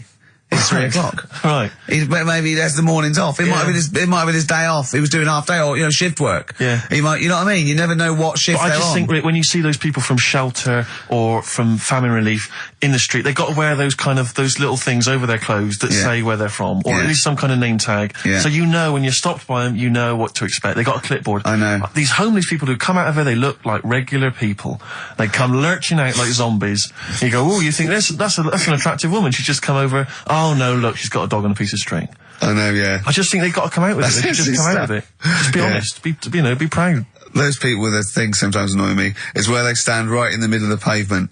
I have to zigzag, I have to cross the road 4 times to get through them. It's like playing Getaway on video, avoiding all these up and down Oxford Street. You have to really, they come out, worse when they recognise me. That's why I've got about 8 standing orders now where I've been caught. But and I leave the house and it's just like people are trying to take my money from me. Between my house and the tube, there's just swarms of people trying to take my money from me at any cost. Karl's got his first little direct debit, haven't you? £5 a week or sort of £5 a month. Yeah, I've joined something to help Africa out. I quizzed her for a bit. I mean, she came over and she was saying... He was talking to her for about 40 minutes. Yeah. Just making sure your money was going right to the right place. Yeah, I was saying, you know, why have I got to give you my bank details? This is the thing. And I was saying to her, I'm sure you'd make more money, right, if you just had a little thing that you put money in. I said, I want to help you out, right, but it's the fact I've got to give you bank details. And she's saying, no, this is the way we guarantee we make money. You know, we can help places out because we could be out all day and we could only earn like 50p, whereas, you know, we know that it's worth us standing around. Yeah. So I was like, well, fair enough. I said, so what's my money going to be doing then? And I think it's called Care of the World or something. Yeah. And she's saying we're giving them money to buy hammers, and we're not just going to give them money to blow in and stuff. They've got to like work and they don't give them money. Well, whatever. What do you think of these people just like and these drought planes? Like it's a gift voucher for being cute, so they have to buy a hammer. No, they go with the buckets and go, oi, and they throw it up and they go, bundle! Yeah. She was making out anyway, right? That she was nice enough, she was selling it to me. She said, you know, we give them the tools and they feel good because they're building up their own place and everything. And so fair enough, right? And now I've done that for 2 months. They've had a tenner off me already. I'm checking it, making sure they're not ripping me off and that. Yeah. If I ever go to Africa and I need a hammer, and there isn't one, I'll be livid. You'll be livid.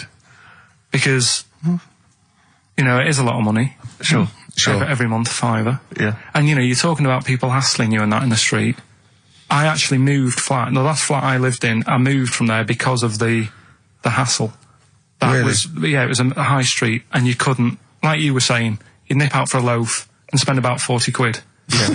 just on people saying, give us the money for this. Samaritans, tramps, heart attacks, old people, or whatever. It's like... So it ended up pushing me off that street. It was like, I can't handle this. It's getting crazy out there. They may as well have little stalls. Yeah. Hey, but listen, let's make the world a better place with a little bit of music. Oh, thanks very much. Bauhaus. Yeah. Give generously, people. Yeah. Bauhaus's version of David Bowie's Ziggy Stardust on XFM 104.9. I'm Ricky Gervais with me, Steve Merchant and Karl Pilkington, possibly for the last time. And as a special treat, a return, sort of like a summer special, an end of term, well, a gift to the fans. Karl is bringing back Rockbusters. Do you want to explain it? Rockbusters is basically Blockbusters, completely ripped off, done with music. That may or may not be a cryptic clue, and may or may not be the actual band name, and may or may not be the actual letters he said they were in the first place. Do you want to sort of describe one, though, in case someone's a new listener? And, well, Exploding Pet was Atomic Kitten. Yeah. AK. Basically, for those of you who are new to the show, this is the final show, Karl reads out what he considers to be a cryptic clue. It's not a cryptic clue, it's just some words. Just a string of words. Yeah. And from that, you are supposed to deduct the name of an artist or a group or a band. We've had things like the Jamaican fella swinging a fish round. That was de-trout spinners. De-trout spinners. So that's the level of intellect you are getting from Karl Pilkington. What was the one? Just do the competition. What? I was thinking, was it she fell down in Whitney Texas? Houston. She fell down into a puddle in Texas. On a knee, Whitney Houston. Yeah, so you said it twice. It's not cryptic, so just do it. Come on. Right, so there's 3 of them, and you email in your answers. We've got some good prizes today and that. Right. Well, let me see the prizes. They aren't bad. Whiz through it, because this, the competition's bad enough, let alone just listening. What's he I've got 3 DVDs and about 6 CDs. He's got the young ones and all that, like TV things. There's some great CDs, yeah, go on. Right, so the first one, cryptic clue. This vegetable started life down under. Right? This vegetable started life down under. The initials K-O. Right? K-O. This vegetable started life down under. Second one, the things that you normally find on the beach, right, have been found floating around the moon. Right? Yeah. That's, I think it's TS. You think it's TS? Yeah. You set the questions, but you're not sure. So the things you normally find on the beach have been found floating around the moon, right? And the last one, well, if you put that many in the post, I'm surprised I didn't receive one. Right? He thinks they're great! Well, he thinks he's brilliant! Well, if you put that many in the post, I'm surprised I didn't receive one. Is it acting? He did all the... yeah. The initials there, FC. FC. FC, right? So you email in the answers, ricky.gervais@xfm.co.uk. Win that stuff. Let's slam dunk in some sounds. Well, slam dunk some ads first. Okay. That will be the next single from DMX. That's called Wear the Hood At on XFM 104.9. It bloody better be. I know you're a fan. You've enjoyed it. You love a bit of hip hop, don't you? XFM 104.9. Yeah, keep it real. Hippie hop. Oh, it's so... Yeah, sweet man, sweet. It's that kind of stuff, it's that kind of lingo and that kind of patois that they won't be hearing next week. No, I know. No. Off making some bling bling. Alright, so that's the sort of... High five. Yeah. Sweet. It's weird all that talk and that, isn't it? I don't know what that means, Karl. Excellent. What do you mean? No, just all that bling bling and all that, because I didn't understand it, right? So I did a bit of research. Brilliant, that's what you should do if you don't understand something. Look it up. I mean, always scope it out. I always do that. I always do that, though. You know I do that. No, I'm giving you props for even doing it. Yeah, so. massive respect and big you up. Yeah, go on. But, it's all slang, right? Is it really? Is it really? So it's not in the... really? That's odd. No, I don't remember it being in Romeo and Juliet, but then... So you didn't speak like that when you went to Oxbridge? What? Never mind.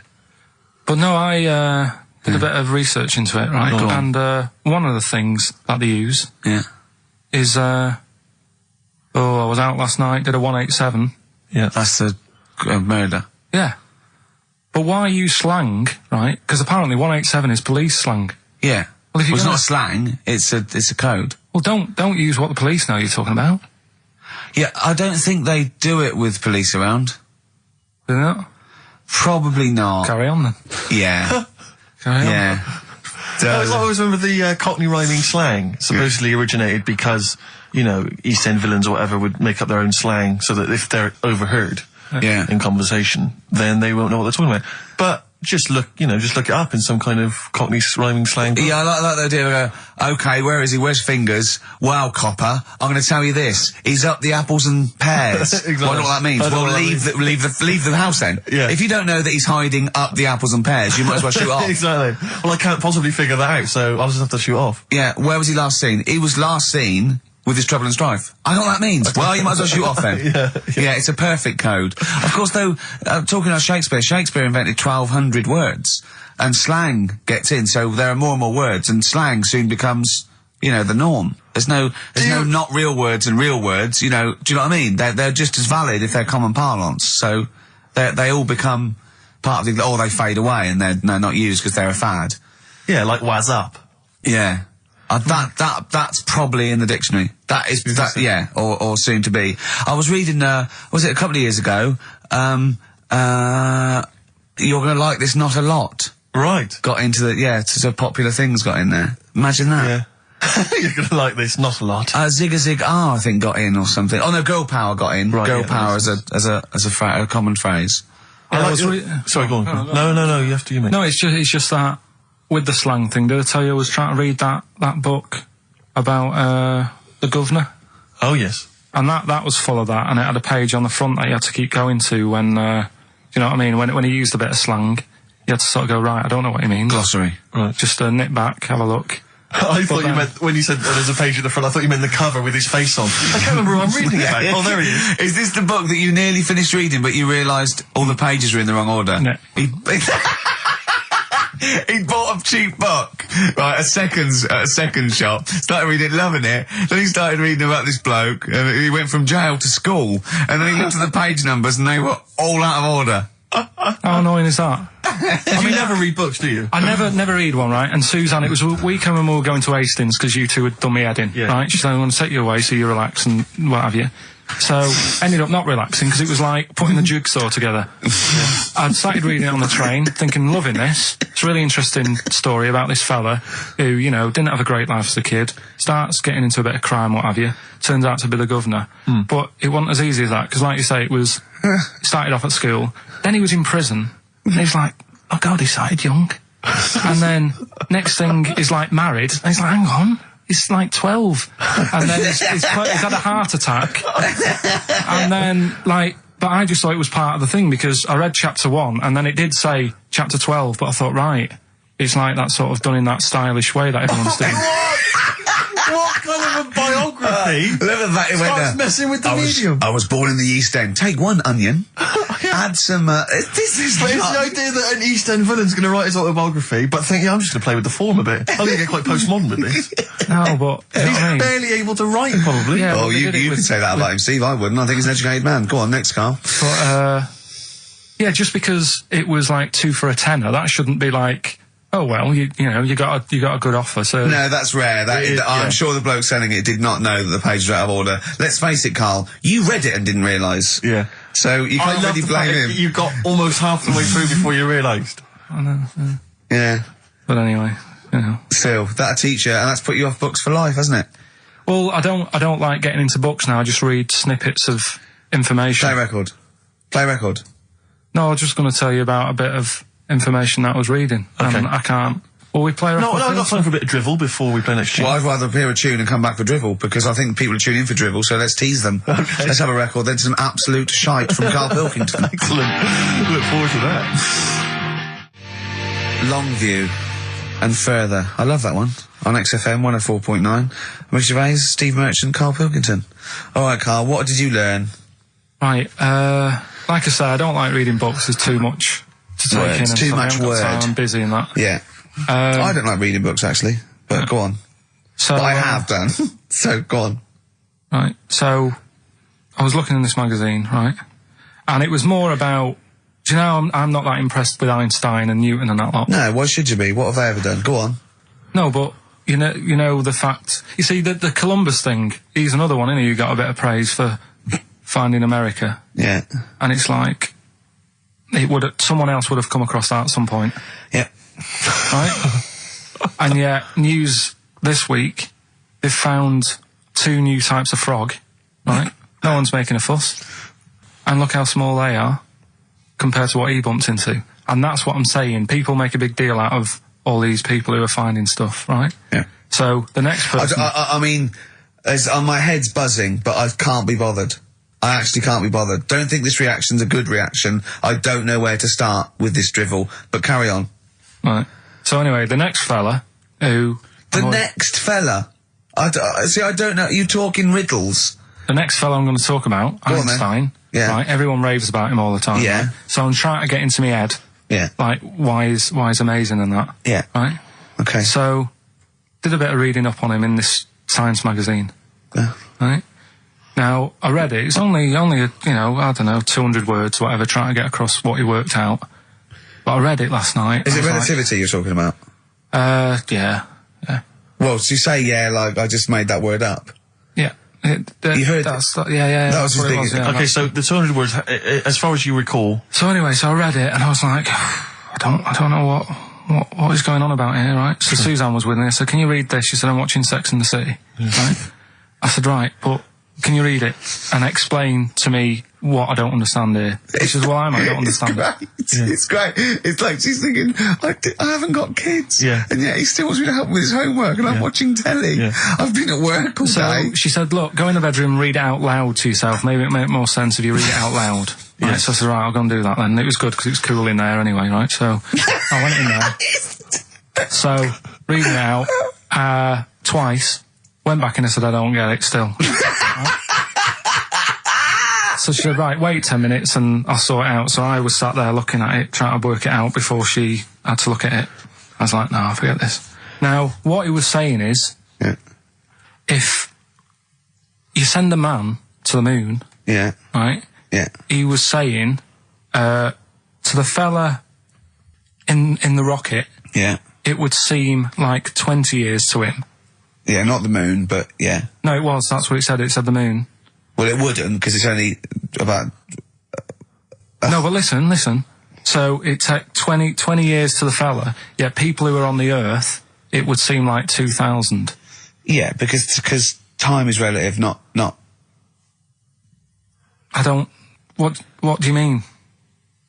Right. Well, listen, the fact is that it's tending towards the speed of light where it really makes a difference. They've even done it with atomic clocks where they've sent one up, even in Concorde, and it's like 0.01 of a second difference.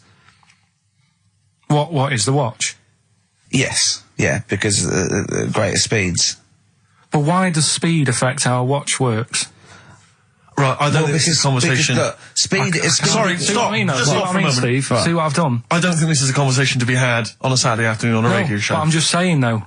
It's not me, is it? It is you. You went quiet, Steve. No, because... You're having problems Because there. I'm not going to be able to explain it to you. I will explain in it to a you light, frothy way. It's speed equals... basically, velocity equals distance over time. When velocity doesn't change, and nor does distance, time has to. That's his theory. Yeah? Well, we just got What's your point then, again? Karl? What's your point? I'm just saying... Because you don't understand it's worthless. I was trying to explain to Newton that basically formulated, the laws of the universe, the 3 laws of the universe. Even playing snooker, I'm trying to drop something. I was going, well, equal and opposite reaction and all these sort of stuff, right? And he was going, what did he do apart from the apple on his head with the gravity? And I went, well, what do you mean? And he went, well, why was it a problem? If we had been floating round, I'd have called him in. But since we're not, we don't need him. Yeah. That's what he said. Play a record. You're a buffoon. So there's these 2 new kinds of frogs, you said? You're joking. What? And a monkey had a hat. The monkey had a voice. I Believe in a Thing Called Love by The Darkness on XFM 104.9. Last show. Possibly the last ever show. It's up to the K-Man. Little Pilky. Baldy Pilky. Little Whingy. Dimmu Manco, as he's called, his Latin name, Dimmus Mancoid. All right, Karl? All right? You're going to miss this, aren't you? Nope. Good show, though? Enjoying the last show? Yeah, it's all right, and, I hope it gets better because, Telegraph are listening today. The Telegraph, the paper? Yeah. Why, are they? Why did you say that? Just, Jenny, the PR woman, said to me yesterday, she said, just, do some good topics and that, so you don't have to worry there. What they phoned up to say, hello, it's Telegraph here, we'll be listening tomorrow. I don't know what they're doing. Are they doing a review of it or something? I don't know. Why would they do that? There's no reason to. I'm a bit... why didn't you mention this earlier? So the Telegraph have said, why would they call up to say we'll be listening? It's a free country. Because they said they'll be listening, but also, can you make sure you record it? Because if we can't listen to it because of the pirate stations that are on at the weekend, because it affects our signal and stuff. Whoever's listening must listen and know there's a problem with pirates, and they said, can you... Well, they're probably just doing a feature about radio shows or something then. They're going to tear us to shreds. Listen to... seriously, the drivel we've talked today. I mean, what are they going to make the broadsheet newspaper. I think I know what Monday's headline's going to be. I don't think it's going to be like, they're going to forget about the power cuts. It's not going to be about, the inquiry or terrorism or anything. It's going to be, no more to knob news. Yeah. It's going to... They're going to love that. I mean, seriously, I have a little bit of self-respect. And if I'd known something, a quality newspaper was going to be listening, I wouldn't have turned up today. Because I mean, I'm an award winner, and I'm a respected television writer, and I've, won awards, sort of classy. Don't worry though. And don't worry. what have we talked about? Knobs. We've had the worst quiz on radio. We've had you trying to explain relativity. You didn't even understand what that word meant. I don't think you recognise the word. You read that article. You read that article 4 times, twice out loud, where you could hear Sex and the City music, right? And yet that word might have been like a confidence. You hadn't heard it before, so I don't know. Do you look between the lines? Do you actually look at the words? No, there's too many words though. The Telegraph are going to love that because there's loads of words. The Telegraph have got loads of words. I mean, there's covered with it, words. Which way up do you hold the magazine when you read it? No, but there is too many words. I mean, there's people, are they upside down? There's too many words. There is too many words in the world. Do you know what this one means, right? This is one I learnt the other day. I think it's, Antediluvian. No, what does that mean? Old. Sorry, how do you spell it? Don't know. Of course you don't. Antediluvian. No, I've never heard that word. It means old. But the annoying thing is, it takes longer to say, and it's the fact that if you where did you hear that word and in what context? And someone told me about it. I was talking to someone about long words and that because you mentioned something when we were out drinking, and I said to you, "Why did you say that then? What word does that mean?" And then you had to explain it, and I said, well, you didn't have to say that, you could have just said blah blah. But can I say, Steve, I wasn't sort of trying to catch him out or being pretentious. It must have been just a normal word in my vocabulary that he didn't know. Wait a minute, what vocabulary pretentious? You've lost me. You've lost, yeah. I'll tell you what. You're scared by syllables. Yeah. No, it's just... I'll tell you what, though.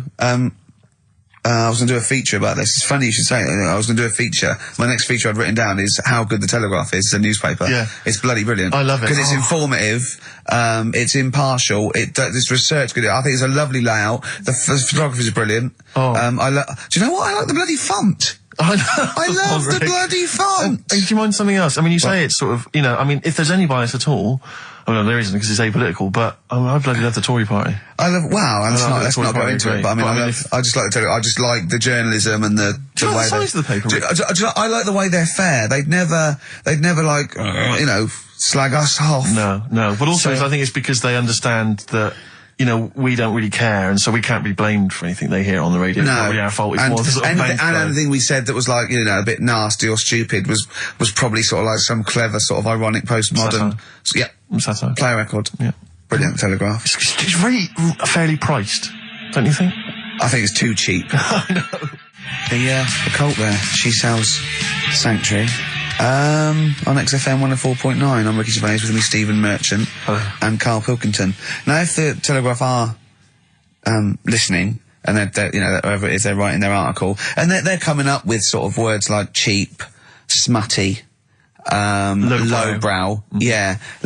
In our defence, could I just say that we're pandering to our listenership? Yes. This station without exception, the people who work here, the executives, the DJs are alcoholics, drug users, sex offenders. Check the register. And we're trying to fit in with that for 2 hours a week. So we really have to sort of really bring it down. Seriously dumbing down.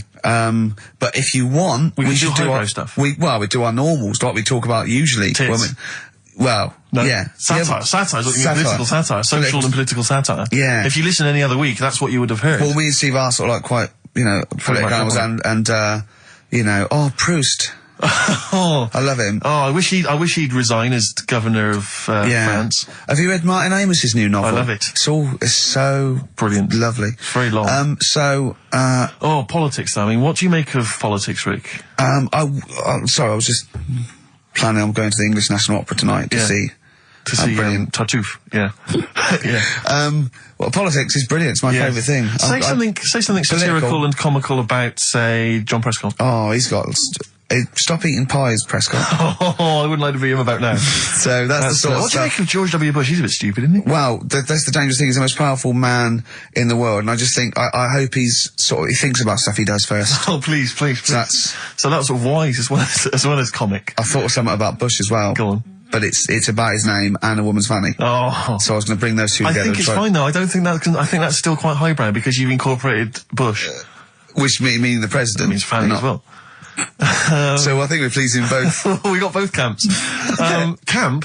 That reminds me of something. I know, yeah. So if you're listening to Telegraph, Daily Telegraph. That is brilliant. the sort of thing we're You're capable brilliant. of. That's the sort of thing we're able to do. Too many words for Karl. But what about some adverts? I'd love to. By the Telegraph. Black Rebel Motorcycle Club. Stop. On XFM 104.9. Well, if the Telegraph are listening, they'll be loving the music. Oh, that's great music. They'll be loving Knob News. Coming up, Telegraph, just keep listening because Monkey News is coming up. And should we do the results of Rockbusters, the worst quiz? The best quiz. Best quiz. On radio. Do that shortly, although, probably you're thinking, Rick, isn't it time that we do our usual roundup of what's been happening in the news? Yeah. Which we always do every week. Yeah. We always do something. Basically, if you're listening and you're a new listener, say you work at a newspaper, we always try to be informative, just try and put stuff out there that just educates people, informs What are you people. thinking? Well, I said Monkey News is coming up, but what have you got? No, I was just looking on the net there and just found a couple of quite important news stories, probably worth mentioning. Policeman caught photographing. I don't know why it makes me laugh. It's just the phrasing, I suppose. It's the headline. Policeman caught photographing up woman's skirt.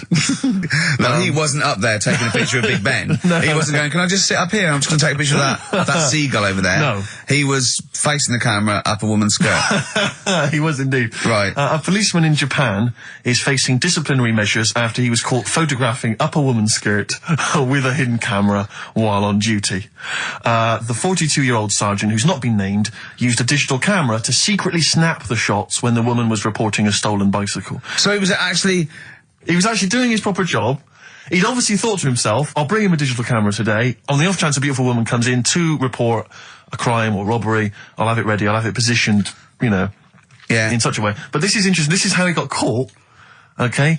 The woman became suspicious after she saw a flash go off. brilliant. I mean, this Not a secret at all. Sorry, did I just see your shoe? Your shoe just seemed to just spring into life there. It was light. There was light. Yeah, I think I've had Somerset fired some magnesium that was on the end of it. It won't happen again. But it's only you and I in here, and your shoe was just suddenly lit. Why are you standing like that? Why is your shoe just sort of like between my feet? There's no reason. This is how I always stand. What did the bike look like? Flash?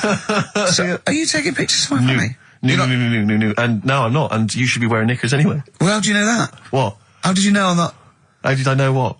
I'm not wearing any. I didn't know you. I don't know what you've got up there. Well, I don't know what it looks like, and there's no way I could. Of course, it would be roughly that conversation in Japanese. I know, yeah. You know, you just mentioned there about sort of no knickers and that. Is this going to be your Auntie Nora? No. Right. It's just, like the last flat that I lived in, I always had a good view across the road and I could see, it was the hairy... There was the hairy Chinese kid. Not hairy Chinese kid, he was just a Chinese kid, actually. Yeah. Running Because about. that's rare, isn't it? Hairy Chinese kids, very rare, isn't it? Yeah. There's only one official sighting, isn't there? In one of those shit little magazines that you buy. Yeah, he was running around in his underpants. Sorry, you just swore ironically. I mean, I imagine if there's any newspapers listening, you did that because he's sort of jokey and... Yeah, go on, let's not swear. And there was the old woman who didn't move, she was just sat there reading a book all the time. Who we think possibly died and no one came round for weeks, yeah. But, and now I've moved, right? And it was quiet for a bit. I always look at what view I'm getting, right? Looked across and it was just sort of empty, sort of flats ready for people to move in and that, right? Anyway, people are in there now, right? And they've put all the furniture in, but I haven't put any curtains up. Oh. Right. So anyway, I'm sort of washing up, just having a look out the window. Yeah. Right. Girl sort of, wandering about, knickers on. Right. With no knickers on? You mean naked? Knickers. Well, she had a bra on. Right, okay. But, she's probably looking for a knickers. So, I thought, and I don't know how long I was looking. No. Right. But anyway, she looks across. Oh, God. I think she spotted me. Yeah. I think, oh, God. I felt really bad. Yeah. I said to Suzanne... Sorry, is this some sort of Peeping Tom confession while the Telegraph are listening? I've no idea. Well, it's not... That's the thing, though. Peepington. If I was peeping, she was peeping as well, because she was looking over. Works both ways, doesn't it? Yeah, but yeah, all she could see of you was your bald head. Yeah. No, but and your hands moving as you were washing up. And some white-looking substance A rotting up. particularly stubborn stain on this glass. Yeah. Oh, God. Imagine that. Imagine if she looked across. I'm assuming your sink is lower than the window. But didn't she just cover up or something? Or she looked back and go, oh, you're looking at my fanny? Well, the thing I did. What? I thought, just sort of drop me boxer shorts. Because I thought, well, Suzanne said, what are you doing? What are you talking about? What are you talking about? No, just so they can see me cheeks of me. What are you talking about? No, because I thought, if she thinks I'm walking about in the nude as well, then we've both got something out of it. Karl! This sounds like a bad excuse in court. I know. This is or the plot of a film on Channel 5. I mean, this is like the doctor who got done for exposing himself to a patient and then painted that little thing that you look down their throat at pink. Yeah. And go, this is what they saw. yeah. No, so sorry, you were looking at a woman dancing around naked, right? So the only thing you could do was immediately drop your boxer shorts. So she looked across, saw you fully clothed, saw you took your boxer shorts. No, she wouldn't have done, because it's sort of just the top half and the sink's at a side angle, so I was sort of looking out. So This she is wouldn't genius. so she wouldn't have seen your trousers then anyway? No, she did. I moved in front of the window more. So you then made you actually climbed in front of the window. Oh, this is amazing! So you climbed in front of the window to show off it wasn't your naked obvious. lower half. Suzanne said, what are you doing? And I I said, bet she did. What are you looking at? I sent you in here to What clean up. are you doing? I'm just taking my trousers down, stand over the window. Why? Because there's a naked woman across the road. What do you think I'm doing, Suzanne? I'm exposing myself while looking at some free fanny. leave it. What's up with you, Suzanne? leave it then, leave it. Christ. Are we doing Rockbusters or Yeah. Oh, she sent you in there to read up on Einstein. She comes in and finds that. Oh, brilliant! Wait a minute, can I just say?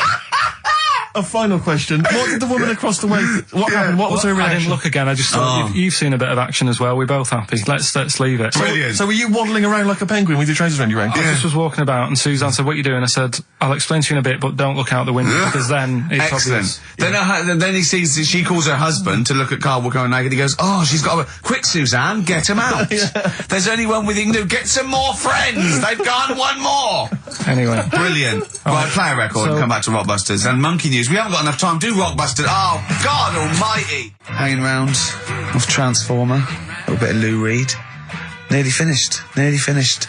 12 minutes until We Are No More. But don't forget, Monkey News still to come. Well, yeah, don't forget that. Monkey News still to come. But now the answers to Rockbusters. Right, do the clues. Alright, the first clue was this vegetable started its life down under.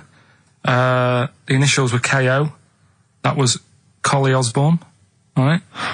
Collie Osborne.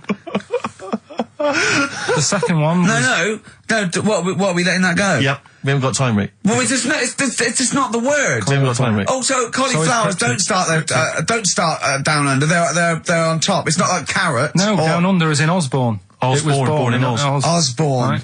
Right. Collie. I thought you meant started. Her name's not Collie. Right, the second one was the things that you normally find on the beach. Right, they've been found floating around the moon. That's the space shells. Right, specials. We're going to just tweak it a bit. This is rubbish. I mean, I tell you, no, this isn't even funny though. I mean, they're no good at all. Cryptic. It's not cryptic. It's wrong. It's not cryptic. The last one was well, if you put that many in the post, I'm surprised I didn't receive one. Go on. That's FC 50 cent. Right? What? 50 cent. It was 50 cent. I didn't receive any, so he's... Collie Osborne. Collie. Her name's not Collie. Her name is not Collie. Doesn't matter. It doesn't matter.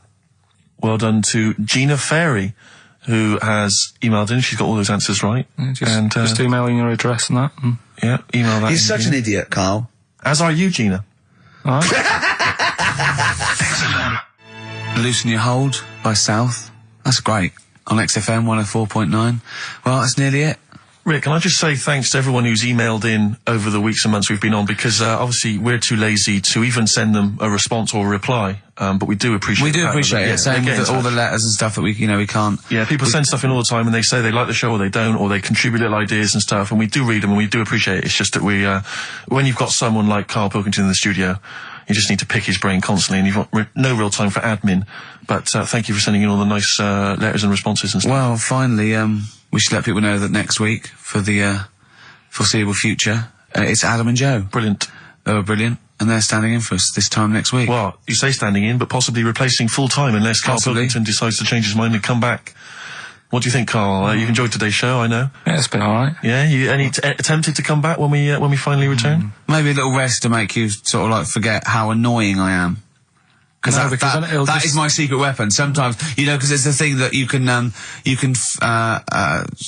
fleece a sheep as many times as you want, but you can only skin it once. Sure. So what I do is sort of like, I fleece you. I never actually completely lose a friend. I tease them and talk to them to the point where they're going to leave me, and I go, oh, anyway, how are you doing? They go, I'll sort of confuse them. Yeah. And that's what I've done with you today. And I think over the next couple of months where I'm sort of nice to you on the phone, I'm not squeezing your head, you'll go, he's all right, Rick. What? Yeah, and then I'll get you back in it. And then I'll absolutely rip you to pieces again. I'll be dealing with. So, but hopefully, and also, unlike a lot of my friends who are clever, I don't have to worry about you because you will forget.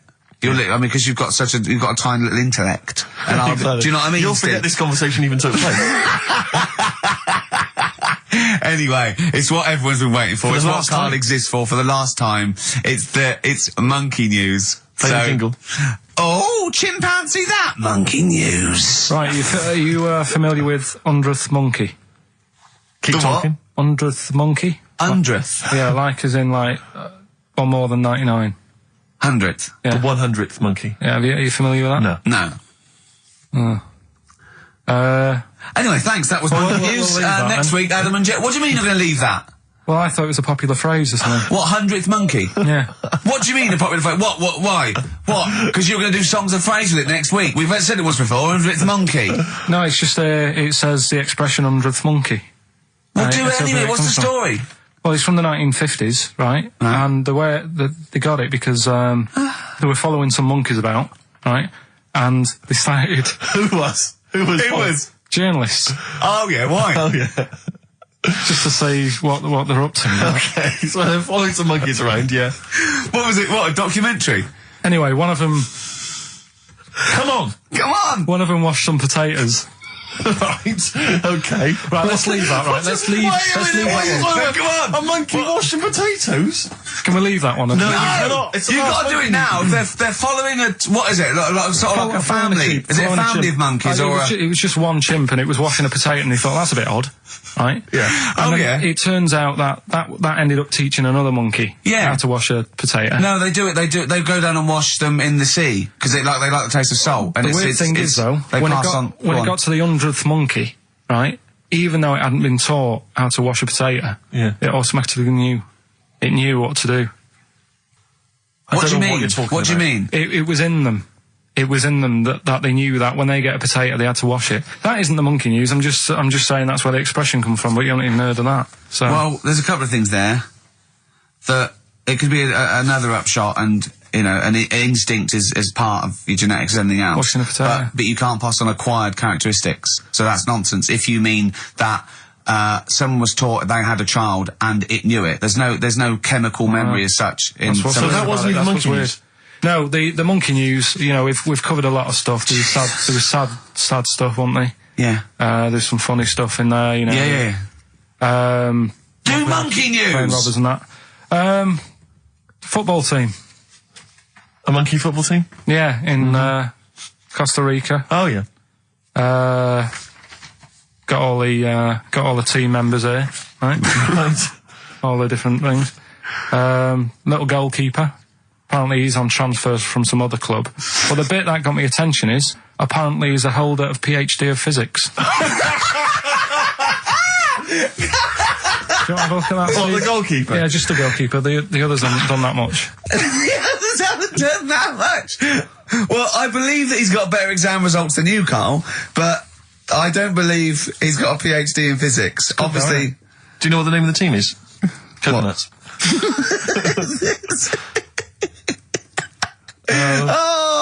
So if the Telegraph are listening, that is the sort of quality entertainment you get. Well, you don't anymore. Let's just put a song on then. Yeah, that's the end. Goodbye, everybody. Have a lovely summer. Yeah, the rest of it. And we might see you in October. We might not. It's up to Karl Pilkington. Chances are slim. So call 0207 766 6000. Ask for Karl Pilkington. Or email him. What's this? This is Tim Buckley to end with. I think you'll enjoy this. It's called Once I Andrew Was. Phillips. Call Andrew Phillips. See ya.